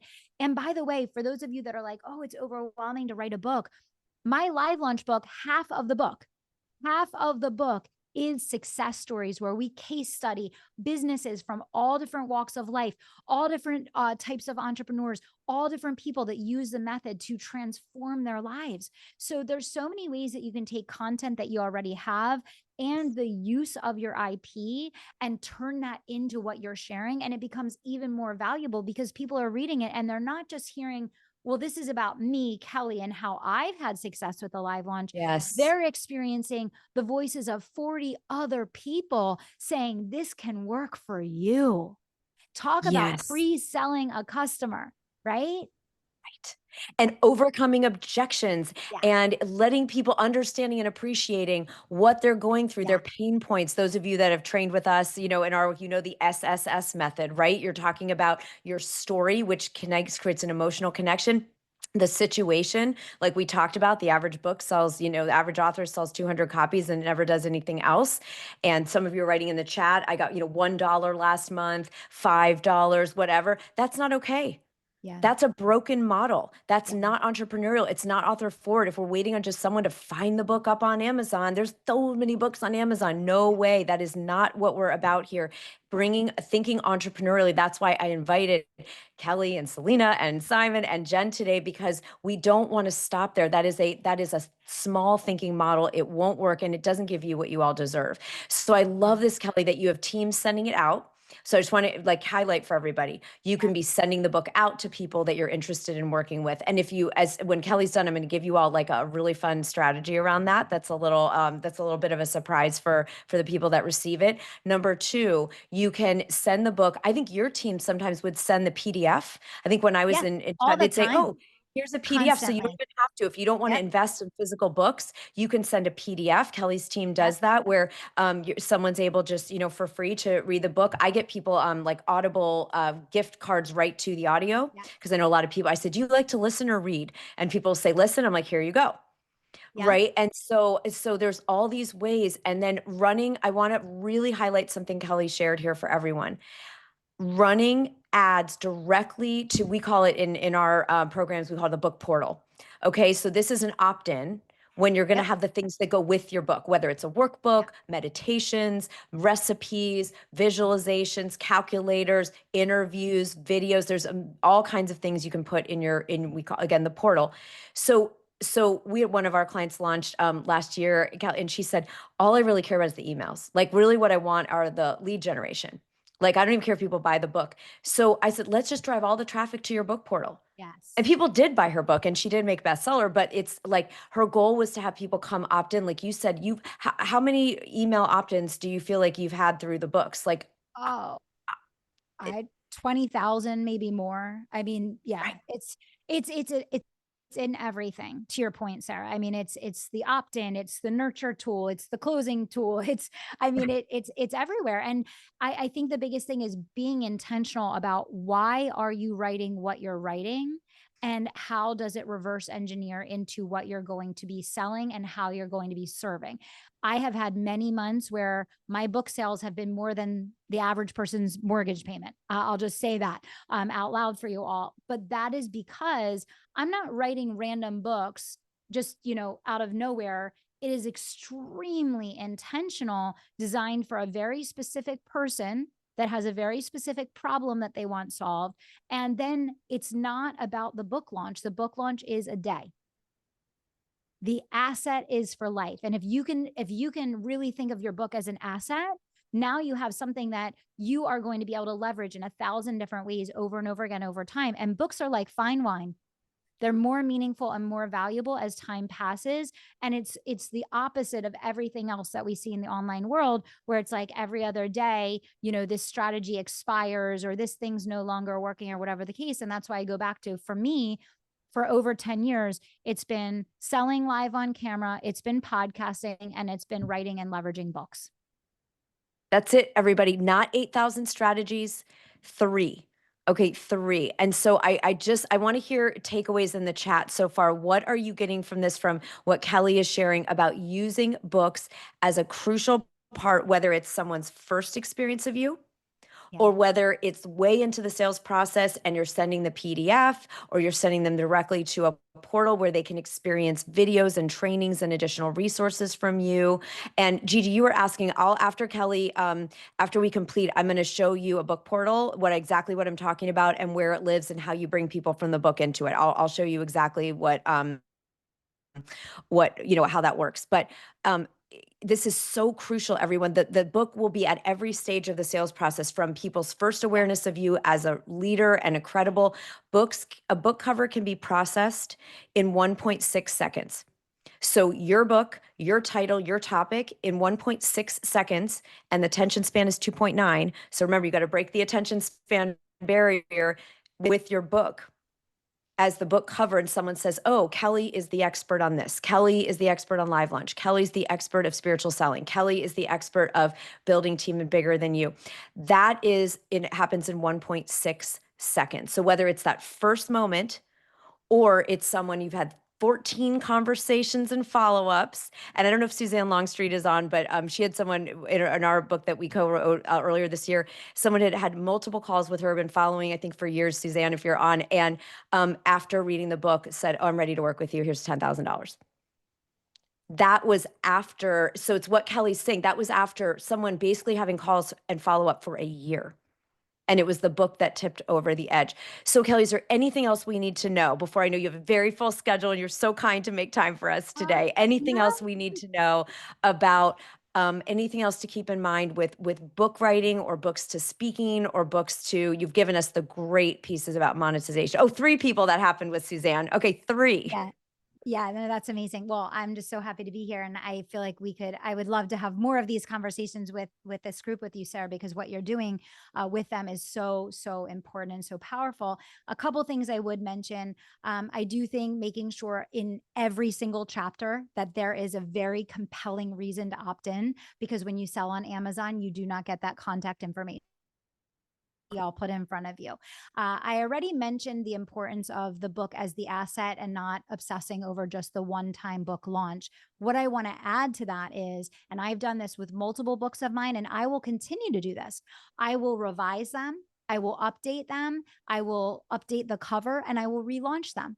So the message that I want to share with everyone is get the book done. Get it done, get it out, get going with it. You can always go back and do a version 2. You can always go back and do a new cover. You can always go back and relaunch the book. And I think that's one of the greatest missed opportunities that authors have is, again, they say, oh, that book's done. Let me move to the next one. I updated a year ago Unstoppable, my very first book, and I'm going to do a brand new audiobook version of that, even though I already have an audiobook version of that, because my brand has grown so exponentially since I first created that, but it's no less valuable today than it was then, right? So the other key point I would just mention to everyone is the asset, the asset, the asset, and the asset can be updated, repurposed, reused over the lifetime. And then, as Sarah already mentioned so many times, it's really thinking about the whole ecosystem, the book in the ecosystem, not as a standalone that is separate from the brand or separate from what you're trying to build and grow and monetize. So hopefully those 3 things will help everyone here to get the biggest ROI possible from the book you already have or from the book that you're currently going to write. This is so amazing. I want to hear again, what action are you going to take? Because Kelly, again, Kelly's my coach. So we're not messing around. You've got 2 of us right here. And I want to know one action, a real spin. Now, those of you asking about the book portals, opt-ins, sending the book in as sales process, I'm going to break that down for you in our final time today. I'll show you more about that. But okay, so Suzanne's going to run ads to the book portal. Fantastic. Love it. All right, great. And Shani, you're going to write the book. Exactly. Those of you that need to write the book, you're going to get fired up today because you know what's on the other side of that for you. You're double checking your ecosystem. You're going to do a version 2. Yeah, relaunch it. Yes. Relaunch it. There's no reason not to. You can relaunch a year later, 10 years later, 20 years later, finish the book. A lot of you are going to finish the book because now you can take action on all of this. Exactly. Making sure your sales funnels are consistent. Yes, with the results you want, Chrissy. So crucially important. So very important. Kelly, we will have you back. Absolutely. I would We love have to. many more Anytime. discussions, many Anytime. more discussions we need to have. Can we give Kelly so much gratitude and so much love for being here, for being a leader and helping us understand the book as an asset. This is exactly the game, the way publishing is going to be changed. And it's only by listening and implementing what people like Kelly are sharing. So thank you so much, Kelly. Thank you for being here. Having me. Thank you so much for having me. You all are in just great hands here with Sarah, and you're so lucky to have her leading the charge and leading the way for you. And thank you for having me, Sarah. Thank you. And we've got links to Kelly's books going in the chat, and we'll send those out with the replay as well. Thank you so much. Soon. Thanks, Thank guys. you. All right, everybody. Super exciting. Let's take some breaths. Ah, yes, we get to have grace with ourselves. We get to be loving with ourselves. Absolutely. And I feel like my system is glitching. I sincerely apologize if I'm freezing up a little bit. I hope that it's coming through okay. But we're gonna carry on regardless because we have more to do together. And there's some really good questions in the chat. And this is the part of the experience where I'm going to address some of these things and that we talked about today. So why don't we do a 5-minute break where you can do a vision storm and just make some notes, or grab a bio break, grab some water, grab a snack, and let's just take a 5-minute breather and then come back, because I'm going to break down and show you what goes in the book portal, how to get the opt-ins, someone asked also, there was another great question. I'll go back through the chat and we'll have some more Q&A, and I'm going to show you more of a breakdown of the how of a couple of things. And then those of you in the club, right after this today, we're going to be doing the full strategy of book bundles. Okay. So, okay. Yeah, Susan, we'll see if we can get some subtitles on there. All right. All right. 5 minutes, everybody. We'll be back at 5 after the hour, 6 after the hour now. All right. We'll see you in a minute.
We're going to start making our way back in. If you want to pop your cameras on, those of you who yes, okay, perfect. Come on back in the room. Hopefully you brought snacks if you're hungry, water if you're ready to hydrate. I feel like we need power bars and super green juices after some of these amazing presentations. And so happy to see so many of you now that you get to say hi to earlier. Kate and Kelly Wagner and Susan's here, Deborah, Christy. So excited you're here. Brenda, thrilled to see you. Thanks for sticking with us, everybody, especially those of you that have been on with us since the very, very beginning. We're going to continue for our final part of today with a little bit of a different flow because we've heard from our speakers. We've talked about a lot of different strategies. You've been offering up some phenomenal questions, and we want to do a little bit more kind of breakdown and look behind the curtain of some of the things that our speakers talked about and that I shared about in the beginning, so that this becomes really crystallized in our minds and we can take powerful, empowered action, not in overwhelm, but in a state of flow. So let's breathe, because that's the ultimate flow, right? Breathing in and out. And just allow yourself to receive. Receive for the remaining of our time together. Just be poured into and be poured over. And know that you're going to be able to. We've claimed this and we've infused this training with brain science based. Everything from the communication to the flow of the day is based in brain science and quantum mechanics, so that you can integrate and actualize what you're learning in a better way. That's how we do it in the Monetize Your Book Club, and that's how we're doing it today. So what I want us to focus on are a couple of the questions that came in Kelly's share, because I think that they speak also and echo back, call back to some of our earlier speakers as well. And the importance of getting opt-ins from your book cannot be underplayed. Now, what does that mean? If you're not someone who, uses marketing language, you might think like, what does that mean, an opt-in? So if someone buys your book on Amazon, at Barnes and Noble, in a bookstore, and they purchase your book, they get to read your book. And that is such a good thing. You get to change their life. I shared about the book that saved my life earlier. You get to inspire them, inform them, and in this community, transform them.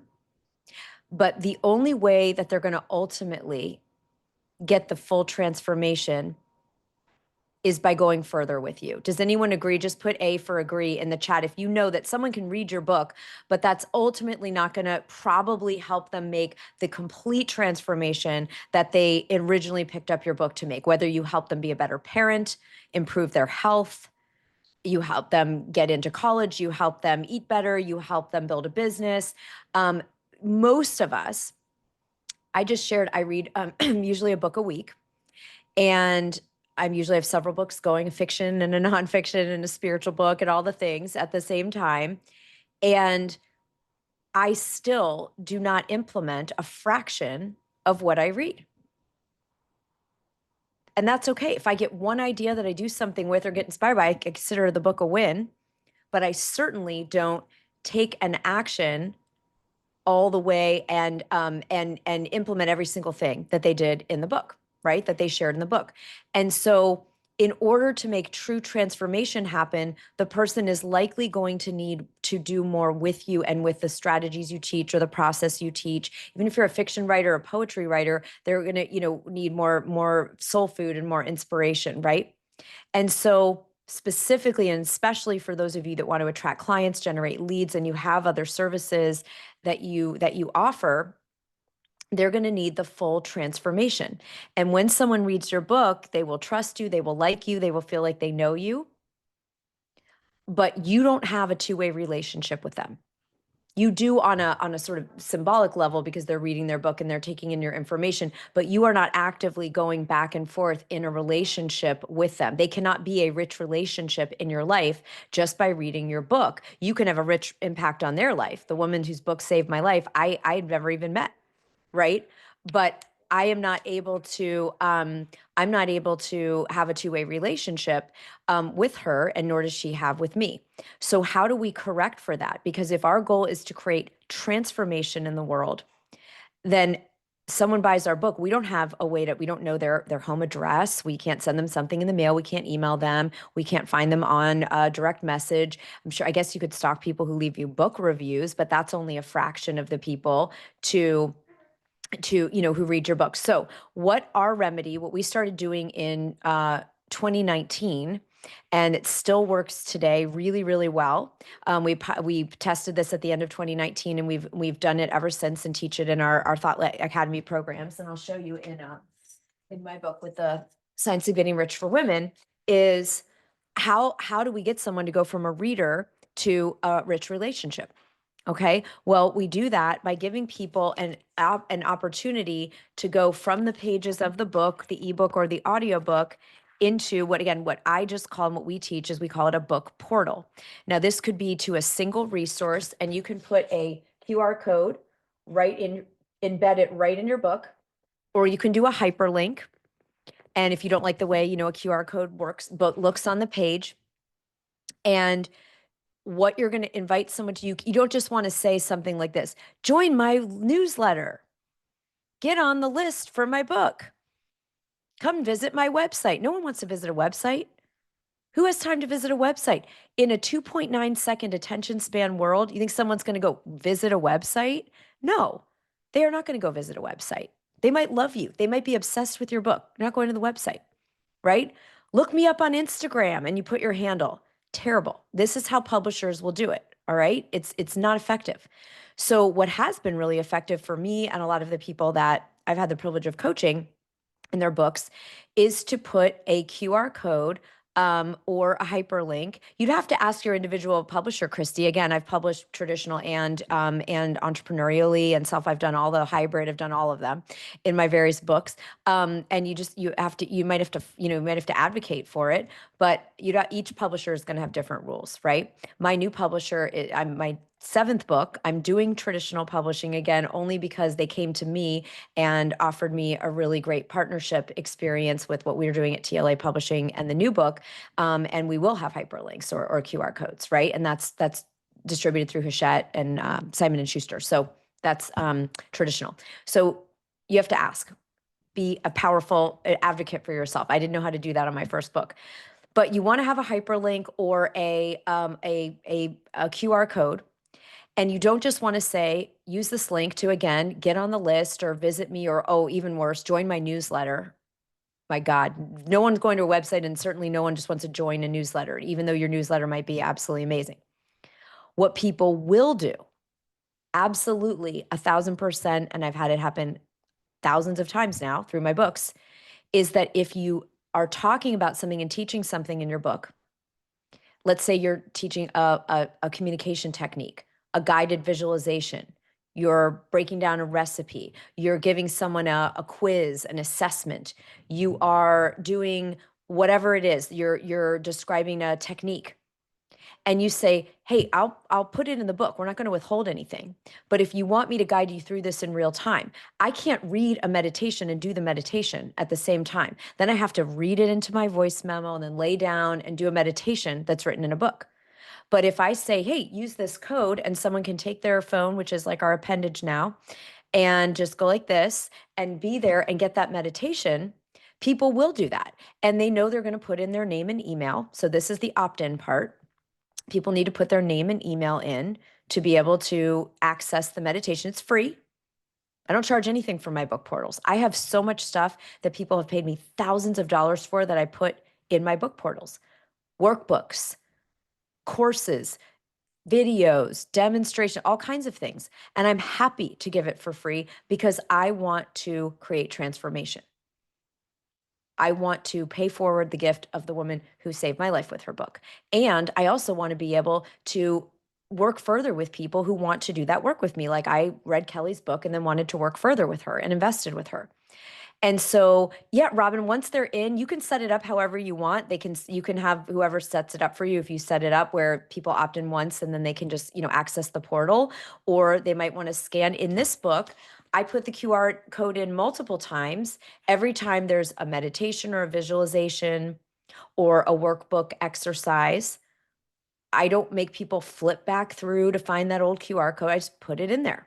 You might not like how that looks. You can put it at the beginning and the end. If you're writing a memoir or something that you don't want to interrupt the page, that's fine. It's totally up to you. The point is that people now get to go binge videos of you, trainings with you, other things with you. They can book a call with you. Once you have their email, you can reach out to them. I'm so honored, Joyce, that you're reading the book and that you came to the portal. And then I can ask Joyce a question about how a particular technique is working.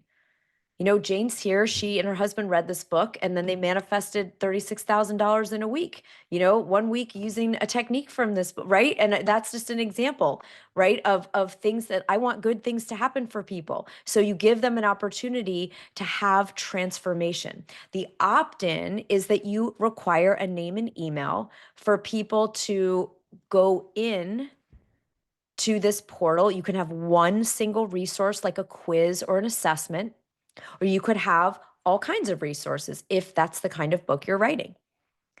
And I liked the idea, instead of just a single opt-in, I wanted to have many resources for people because I want people to do this book. People have generated collectively, I think we're at over $5 million that I've just heard from people saying they've, you know, just cumulatively by doing things in this book. I want that to be more and more all the time. I want that to happen more and more for people. And so if people just read the book, they're not going to have a workbook. They're not going to be able to watch the you know, tapping or the NLP, the subconscious reprogramming techniques. They need to go to the portal. Yes, Robin Kelly said put an invitation at the end of each chapter. You could do it like that. But again, you're not just saying to people, come to the book portal. Who cares? No one wants to come. But if I say, hey, do you want me to guide you through this meditation in real time so you don't have to read it and do it? A lot of people like to do that. Or they want to see the video interviews of the, you know, 25 self-made women millionaires that I interviewed at the back half of the book after I taught the strategies. They want to see the videos of the women and see what they look like and listen to them in their own words and get stuff that's not in the book and hear the behind the scenes. So we teach this in the Monetize Your Book Club, exactly how to build the portal. We give you the whole template for the portal, you know, how to, you know, put the portal together, how to have people opt in, the tech stuff. You know, if you want that support, that's exactly the kind of thing. We're going to do a whole month on book portals. Because for how many of you want to attract ideal clients with your book? Put IC in the chat. Ideal clients. That is what one of the reasons you're writing the book. It's what Kelly talked about. It's what, you know, a lot of the speakers talked about. You want to attract ideal clients. So this is crucial that you have a way, and like Kelly said, you can run ads just to the portal and have people start binging your content. I love Suzanne Roberts. Your book's coming out this fall, October 15th. And that is an amazing strategy, right? And so you can do that. And then you have a two-way relationship with someone. You can nurture them and follow up. If you're running a retreat or a masterclass, you can reach out and say, I'm so happy you've been reading the book and visited us in the portal. I'm actually going to do a live training. Let's say I want to do a live training of the 50 ways to generate, you know, $1,000 this week, something like that, you know, or $1 million this year. I'm gonna do the training from the book live with a group on Zoom. Would you like to come as my guest? Right? Think about how personal and loving that is. Gloria, starting a movement would be different than attracting clients. I would put that as another door that you want to open, right? When we lead our Women Starting Movements event that we're doing again in the fall, that's about, you know, the book is a piece of, it's your flag in the ground of your movement. And then you're able to, you know, go in and leave the book is the flag in the ground so people know that you're the expert on this. And it says, here's my movement. And then attracting clients might be if you, as part of your movement, want to coach them, consult with them, serve them, work with them in some way. right? A movement doesn't mean people have to invest with you as a client, right? They might follow your movement and, come, take a certain action, use a certain hashtag. The Me Too movement wasn't about, buying something from someone necessarily. Investing with them, started with people taking action to speak up against assaults they'd experienced, unacceptable behavior, and using that hashtag to create a movement. Okay. Yeah, so you can do so many different things, and we might have time. I can even show you the portal for this book if some of you want to see one. Would you QR code or link if people want to hire you as a speaker? You absolutely can, but only if that makes sense in your book. If you've demonstrated in your book, told stories about you being on stages and given some testimonials, right? Because otherwise that would probably be just a little bit, it would be, you want it has to make sense. I only invite people to do things in the portal at the point that I'm teaching a strategy. So if I'm teaching a subconscious reprogramming strategy to get rid of imposter syndrome, and it involves emotional freedom technique tapping, or it involves neuro-linguistic programming, I'd say I have a video, I can guide you through this in real time at the portal, and they can click on the video and I can guide them through the experience. It's hard to do self-hypnosis, and read about it, right? You want to like lay back with your eye pillow on and just hear the alpha theta music and do the brain waves, right? So these are such good questions. The umbrella, the global strategy here is you want to have a way for people to go further with you. If that is one of the doors that you want to open, is working with them further and creating transformation. Even if you're writing fiction and poetry or something like that, you still want to have people opt into something, because when you're on the road on your book tour and you want people to come see you in Nashville or San Francisco, when you're there, you need to have a way to let them know you're going to be in Nashville or San Francisco. You have no way, if someone bought your book on Amazon, to let them know you're going on tour, right? You have no way to let them, hey, I'm going to be in Miami. And you can go on your book portal, and if people do some kind of a assessment or quiz or questionnaire and say where they're from, you could just email or message all the people who are in Miami area that read your book and say, hey, I'm going to be in Miami. I would love to invite you to come as my guest to the Barnes and Noble on South Beach, and I'm going to do a little workshop, and it would be so great to meet you. Okay, Chandra, you're seeing your book and journal come to life right now while we're here. That is so good. No, David, you can set up on again, we teach it. It's too technical to go into here. If you're able to join us in the Monetize Your Book Club, we can break down exactly all the where to host it, and how to make sure that it works for you in these ways, and the opt-ins go to your, if you're using a CRM, an email list of some kind. There's so many, there's a lot of components to it that we don't have time to go into here, but I hope you'll join us, those of you that want to create a portal. And guess what? You can create your portal way before your book even comes out. So my next book comes out fall 2026. Yes, you can connect it on your website, Anna. Yes. My next book comes out fall 2026, the download. Guess when I'm opening the portal? End of this year. That portal for the download will be open at the end of this year, because I already have people asking to do the work in the download, because we took some groups through it this summer early. I just want to really try out the process. We were in Greece and Sedona and got to go through some of the experiences in the book. And so there are people who want it. So people can come into the portal and start accessing some of the resources before the book even comes out, months before the book even comes out. Some of our clients get booked on speaking engagements where they're being paid 5 figures for speaking engagements before their book is out, just because they have upcoming book.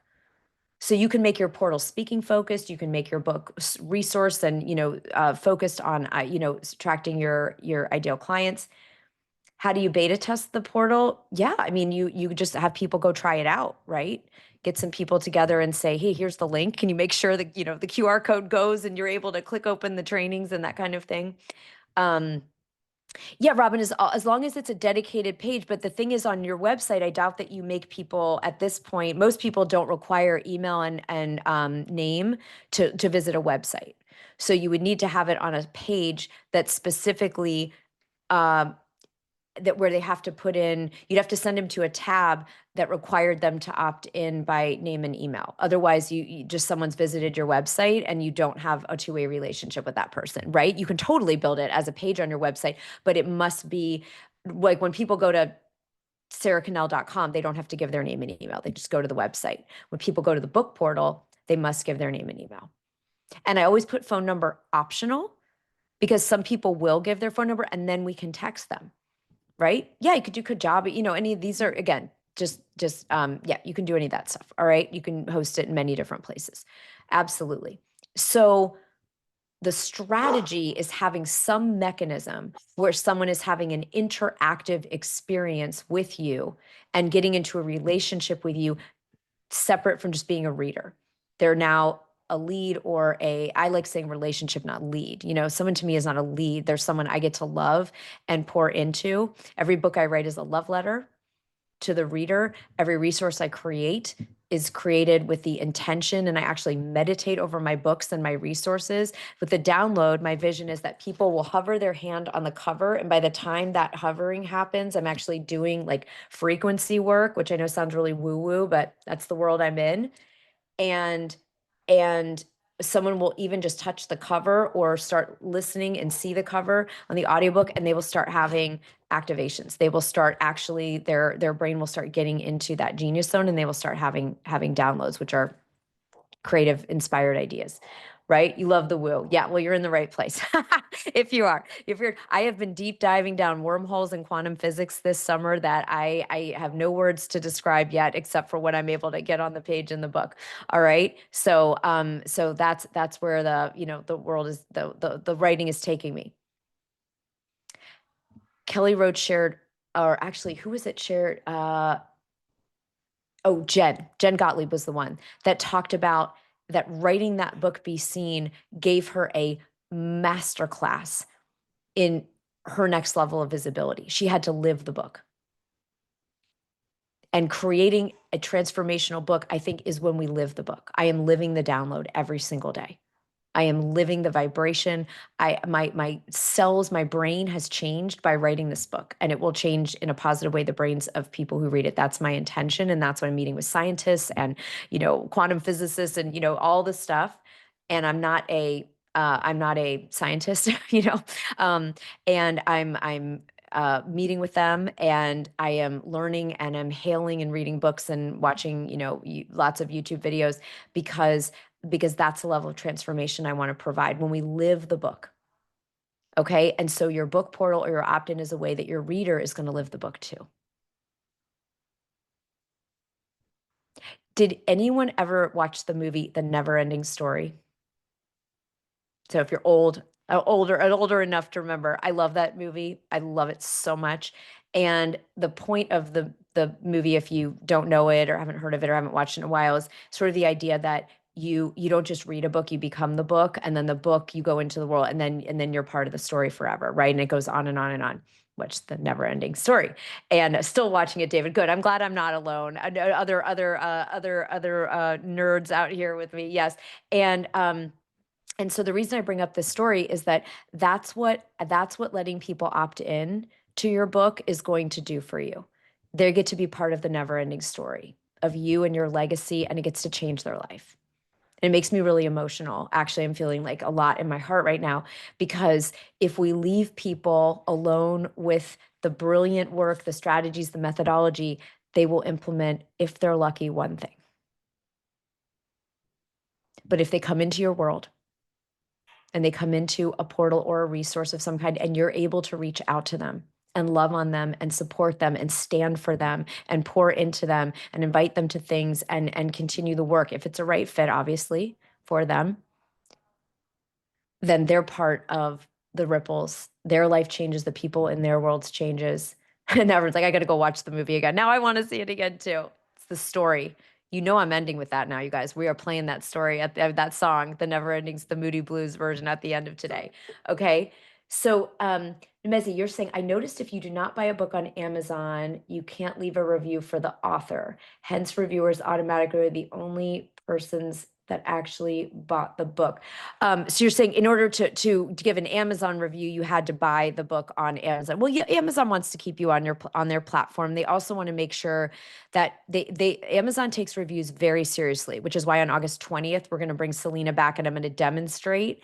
I'm going to demonstrate how to get reviews, and we're going to do a deeper dive into reviews, because there's a whole science and art to getting them and having them work. But Amazon's not going to just let you just have a bunch of your family, or you create fake accounts and go in as like 30 different people and leave yourself a bunch of reviews. Okay, they have some gatekeeping around that to protect the integrity of the reviews. And so yes, Randy, I love that movie. Yes, absolutely. I saw that in the theater. You can imagine when it first came out.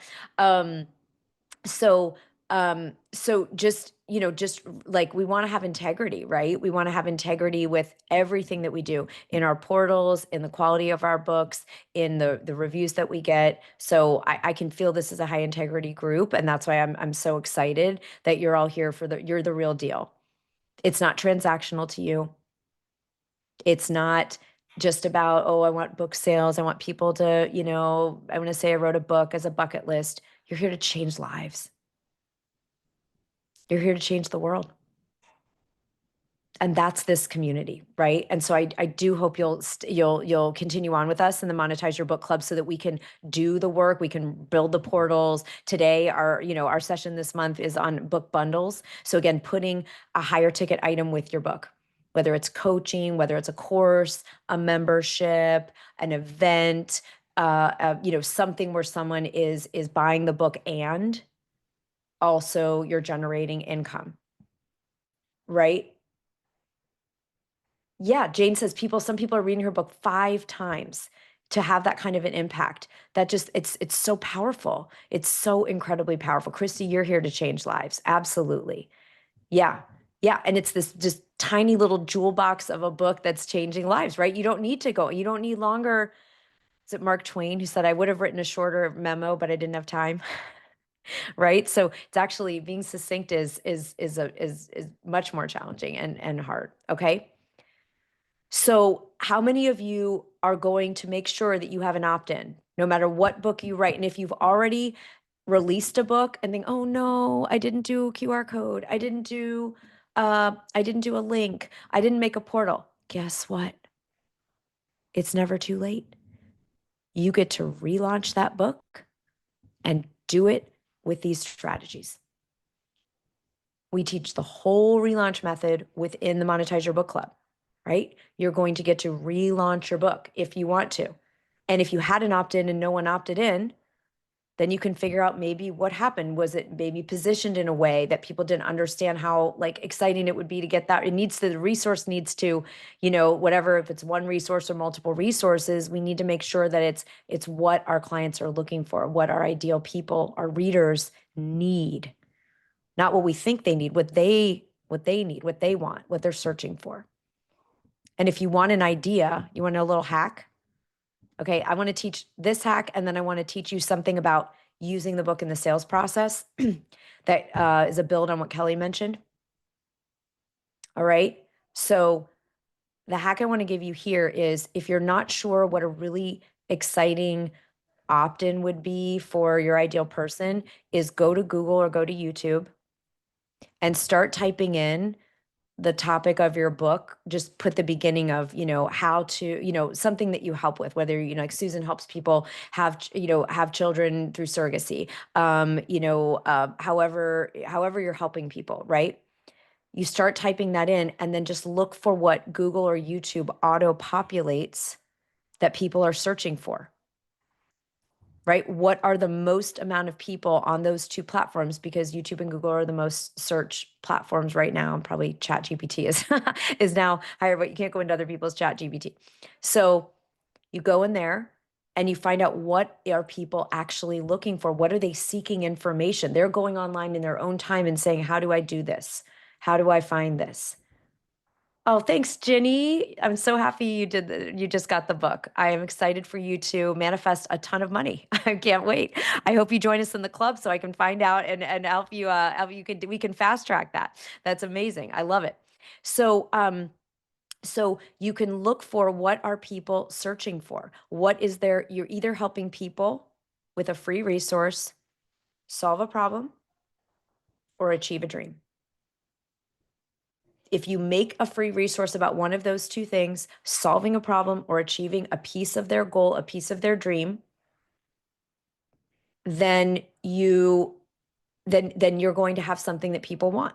People opt into. Think about where the people you serve, if you're already working, where do they get stuck? What are the questions they ask you 8 million times? And you can make an opt-in around that. And we have a whole training on, creating those, the opt-ins that go in the portal. Barry, thank you for asking. The question of the day of 2025 is it out of integrity to have ChatGPT write your book? Okay, well, here's what I'm not gonna be the moral police. I have very strong feelings about this as a writer, and so I'm gonna keep neutrality. And what I'm gonna just tell you are things to consider. If your entire goal in doing a book is to put it on Amazon or on your website, even I don't know about Amazon, actually, it might not be allowed there either. But if you're putting your book on, it probably is. But if you're putting your book up on your website or you're sending it as a PDF to ideal, prospects or clients, then do whatever, you could have ChatGPT help you or write your book. If you are going to officially publish your book in any way, your book will be screened for AI and it is not allowed to be published. Okay. So you cannot be on bestseller lists. You cannot win awards. You cannot be published in, traditional publishing. You can't at all. At all. I don't let AI write any word. No word of the download has been written by AI, or Perplexity or, any of Claude. I know lots of them, they're really good writers, but AI cannot write. Books are there to bring something new to the world. AI can only pull from what's already been written, right? And so I use AI all the time, every single day for many, many things. I brainstorm with AI. You can come up with chapter ideas with AI. You come up with your book, help it perfect your outline, all kinds of things in book writing to expedite the process. But I don't let it personally. And this is just personal. You guys can agree with me, not agree with me. I personally don't. I don't let it write any of the book. And Sej, it depends who you publish with. Like your book's going to go through AI scanning software, which is imperfect, just like plagiarism software is, but it will be scanned. And I would be very careful, right? Obviously, if it's just, you're brainstorming some ideas or whatever, I would be very cautious. If I'd be very cautious about having it depending on your goal. If your goal is to write like a PDF book that you're gonna, or print your copies yourself and share with people, absolutely do whatever you want, right? And just be careful too. I got emailed by, and I'm not going to say this person's name either, but I got emailed by someone and they said, write a book in an hour with AI, come to my webinar. And I almost went just to like be enraged. And then I just was like, that's ridiculous, because there's nothing wrong with that. If your goal is to use it in that way, God bless, right? It's none of my business. I'm not here to have, and what I will say is that the the if the point of us writing our books is to bring our gift to the world, to bring our big magic, to bring forth the treasure inside us, to download, right? You're downloading the ideas from the DI, the divine intelligence, or the CI, the creative intelligence of life itself. Then having a book that chat wrote in an hour doesn't do that. Again, what is the point? You have to think about your objectives. So yeah, Tanya, and you won't have any intimacy with the content. So when you go talk about your book, you got to read it and study the book that AI wrote, right? I totally just got a flash of like a shelf in the bookstore, like, AI books, books written by, and look, it's changing by the minute. This is just where we are right now. It's just where we are right this second. Okay. It's not for, I have no idea what's going to happen in a year, 2 years, 10 years, or even tomorrow. I just will tell you where the world of publishing is at this moment. And so just you think about, if true thought leadership is bringing something, your unique take, your unique story, your unique brilliance.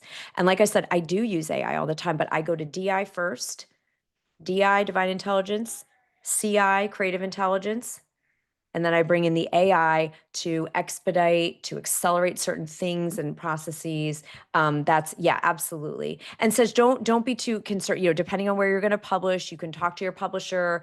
Those of you that publish with us at TLA Publishing, we'll help guide you, through and make sure, you just don't, I don't want anybody like freaking out. But I'm not putting my name on something that ChatGPT wrote, like hell no, right? Because this is one last thing I'm going to say on this. If we don't use it, we lose it. If we stop requiring ourselves to do creative thinking, to do critical thinking, to do strategic thinking, then that will atrophy our brain. It's already been proven. If you saw the MIT study from last month, where a group of, people writing like college style essays, application essays, one group was told you just have to write it in a room by yourself. One group said you can use Google to get some facts and, ideas. And the other group could use an AI like ChatGPT or Perplexity to write the essay. And so 100% of the people they did it with students and adults, I believe. 100% of the people who were given the option to have the AI write it didn't do any. They just had the AI write it. Like, I don't know, went and had a snack or watched Netflix or something. I don't know what they did with the rest of their time. They all chose. And the essays were, understandably, like very derivative. They all sounded quite similar. They all sounded, even with a good prompt, they all had kind of derivative ideas. They definitely wouldn't have gotten anyone into that. But the other thing is that they put brain scans on everybody.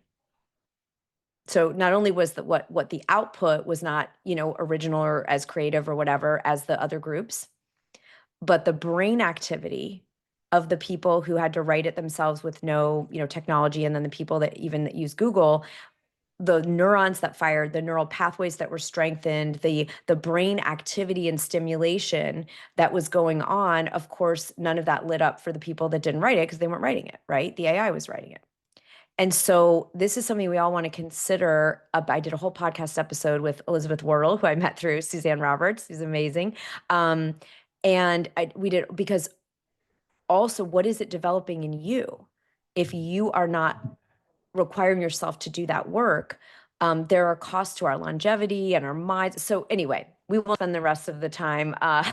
We will not spend the rest of the time on all of this. I will do no more soapboxing, I promise. But I'm so glad, Barry, thank you so much for asking the question and for all of us. And everyone gets to just decide for themselves. Again, I really don't have an opinion for anyone. That's just for myself. I know what I'm choosing. And we want to think about, like Jackie's saying, the nuances of this. There's our own creativity as a species and as an individual, and then there's the actual what we give to the world, and then there's the the sort of ripple effects of that. And if we're talking about transformation, then we want to be all in, right? At least for today. That's what I've got on this for today. All right. So so I know we just have a few minutes left. And I want to remind everyone announcements of what's coming up. These have been just such fabulous questions. And again, can we give each other some love? Those of you that have been on here for the whole day, those of you in the club, we got one more session to go after this. I'm so honored. I'm so incredibly honored, and I'm getting to see some of you I haven't seen in a while, which is such a treat. I'm seeing some of you that I for the first time ever, and that is such an honor. And all of you who are part of our community, it is always the highlight of my weeks to spend time with you. And I want us to think about a couple things of what you're going to do from here. Okay, so I am a coach. I can't take the coach out of me. And so I want to know an action step that you're going to take from today based on something you heard. Let's just chunk it down. It's not like I'm going to build my book portal. Maybe you're like, I am going to take the first step in thinking of what a resource might be in my book, or I'm going to run and add to my portal if I have one, or whatever. I know some of you shared actions earlier, but just so that we bring, especially you badasses that stayed on till the end, right?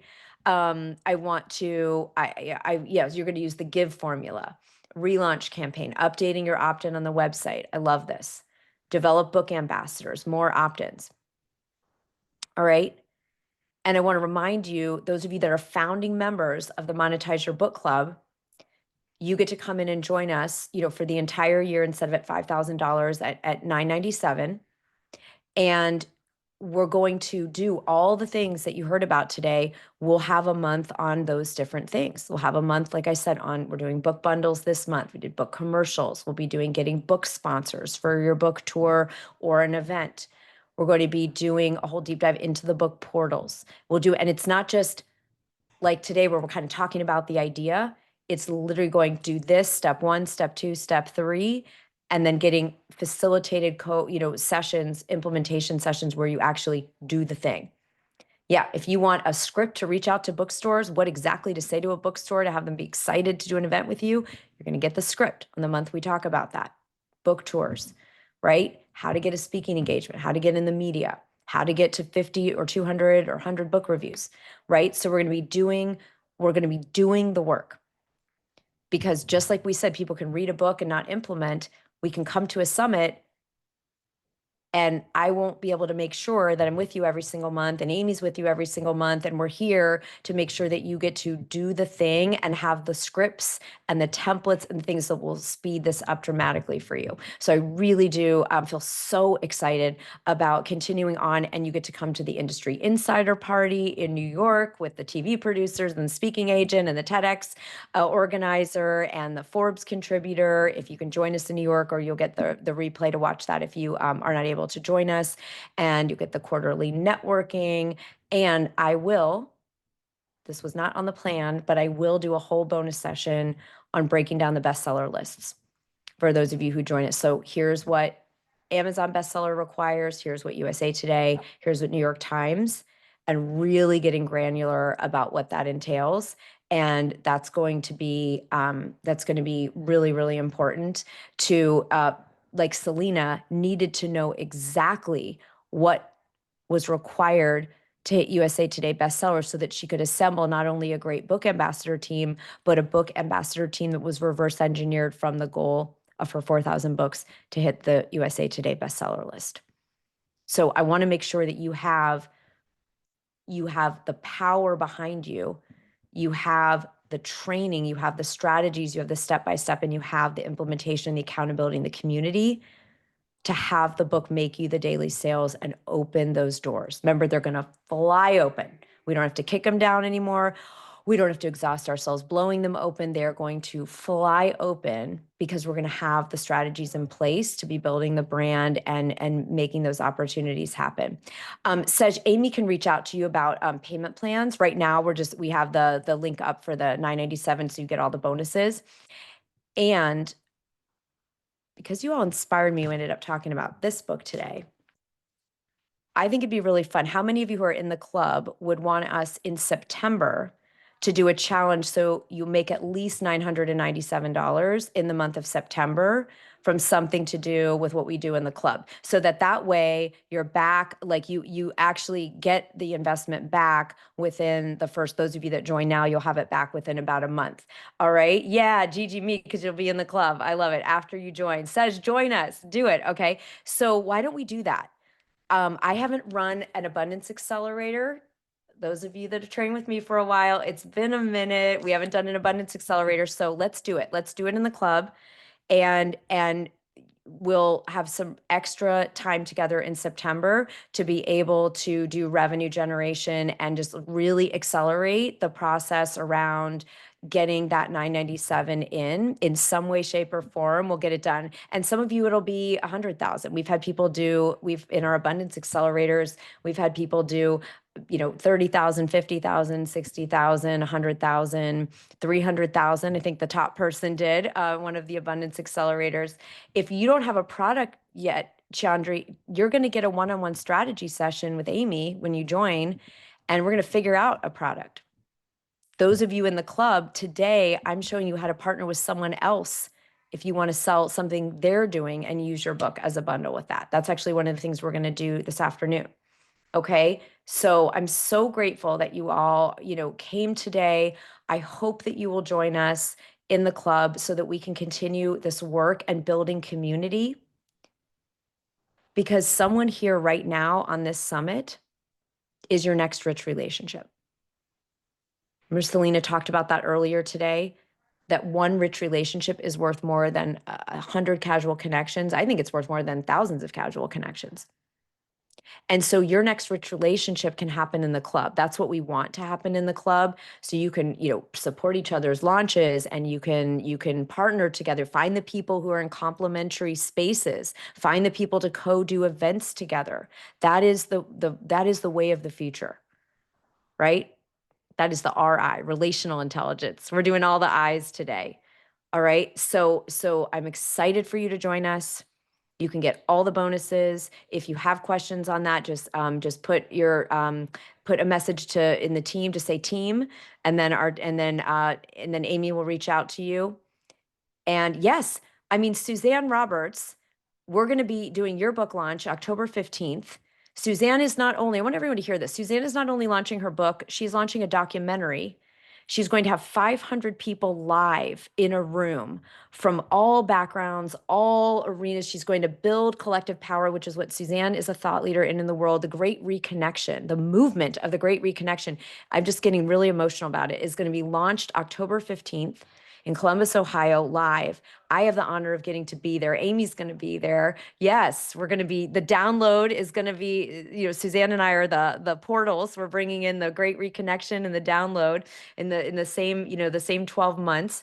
All right. And think about that. 500 people building collective power, the great reconnection after all this disconnection of politics and horrible racism that people are experiencing in the world, and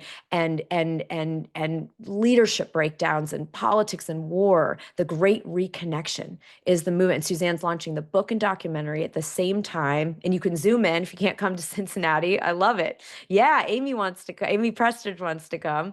All right. And I'm sharing this because this is entrepreneurial publishing. Suzanne isn't just popping her book up on Amazon and calling it a day. She is bringing together 500 people live in a room and showing this documentary of this incredible polarity work that's helping her as a piece of the Great Reconnection, and launching her book. It's deeper than that. And we'll have a panel and all that. So I just want to show you what's possible, right? And so you can think, like Simon introduced us to in the morning, something so amazing and non-linear, non-traditional of what people think about is possible with books. And you really can launch a movement. Yeah. And you can do a online, exactly, Nizami, your family, your social media is your family, 500 family members. Yeah, there you go, right? It's a family. We can have virtual families, in-person families, and this is the kind of innovation. And now, Suzanne, after today, you're going to run ads to that book portal, right? Right? And so I'm really excited to continue the journey. I'm excited to show you how to book speaking engagements through your book before it's even out, those of you still writing. And those of you that don't have a book out and you want help, you need an editor, you need anything, just write book in the chat and we will help you. You can work with our team. We will help you make sure that book gets done in the next 90 days so that you can implement everything we did today. All right? I feel so much love. My heart is so full from being with you all. I'm so incredibly grateful that you spent this day with us, especially in the summer when there's lots of, travel and vacations and everything. It is an incredible honor to sit here and feel the power, the collective power. And in this room is your next rich relationship. In the club is your next business bestie, your next, strategic partner, millions of dollars, right? All of it is here. The answer's in the room. So we are going to go out, which it was very unplanned, with the song "If I Can Get It Up" from the Neverending Story. All right, and we're gonna dance it out. And then those of you in the club, I know it's a lot. We're gonna come on over. We're gonna do those book bundles and finish out the day. So I'm very excited about this. Let me just go and see if we can. I'm sure it's here somewhere. Let's see if I can get it to pull up. And oh my gosh, here it is. Let's go. Make sure it's coming through on the sound. I think it's just kicking off. And if you want to picture you're flying on Falcon, if nothing else, you get a little Moody Blues. You know the words. When you get to the chorus, sing along. Oh, you can't hear it, Suzanne? You guys can't hear. Oh my God, I'm like dancing like a crazy person. All right, I'm gonna reshare. Thanks for telling me. Can you imagine how embarrassing that recording would be? I'd be sitting here like, yeah, and you'd hear me singing. That'd be so horrific. Okay, I'm gonna go back to computer audio and share. Okay, let's try this again. It says that it's sharing the sound, and if not, we'll have this as a, we'll have a way to, we'll go back to Unstoppable. They coming through now? No? Oh my gosh. Okay, hold on. All right. Here, I've got one more try. We've got 4 minutes. Give me a try to see if I can get it on YouTube, and then I'll do like the oh my God, that's too funny that it won't play. Just out of curiosity, I'm gonna play Unstoppable again and see if it was just it doesn't want us to play that song. I'm gonna have to have a dance party with some of you. Let's try Unstoppable and tell me if this plays. Is that coming through now? Unstoppable? Crickets. Oh my gosh. This is unbelievable. Okay. Well, I'm going to find an alternative for us to here's my last attempt, and otherwise I have a different idea besides a song. Okay, I'm going to do it this way. Yeah, you all don't want to hear me sing. All right, let's go to, I'm just seeing if I screen share the actual Spotify, but then this, anything? No. Oh, we are thwarted. We are thwarted by, okay, hold on. Let me I'm hearing it. How rude. How absolutely rude. Okay. So, here's how we're going to end, because we get to go with the flow, and let's take a huge stretch up. And then open your channel for abundance. Even if that sounds too woo-woo, just go along with it for fun. Just get your childlike mind and feel the channel of abundance. Maybe your book has ROI'd this much, and let's see it growing and growing and growing and growing. Picture the floodgates opening. Picture the speaking engagements coming in, the thank you letters from readers, all the opportunities, partnerships, travel, fun, fulfillment. People saying, this changed my life. Thank you, thank you, thank you, thank you for writing it. It's exactly what I needed. Feel yourself. Just feel the abundance pouring in, book sales, new clients, paid speaking, products that you're selling, all coming into you, just pouring into you, cascading over you, rushing over you.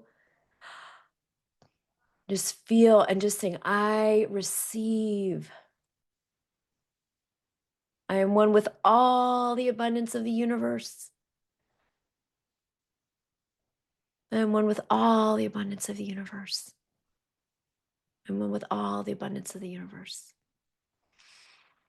And just feel yourself filling with courage, feeling with power, feeling with motivation, inspiration. Those of you that are still writing your books, like I'm writing the next one, we're just feeling the words are flying through us. We're channeling, we're downloading. Those whose books are already out, you're taking action. You're showing up. You're relaunching, you're launching, you're serving, you're inspiring. People are opting in. Your email list is growing and growing and growing by the day. Your social media platforms growing and growing. Your visibility, you are a shining light. You're a lighthouse. Feel your light getting brighter and brighter and brighter and brighter. So it is. Thanks, everyone. I promise we'll have a dance party next time. Come in the club. We'll do some dance parties. Mwah. We'll see you soon. Thank you so much for today. Bye-bye.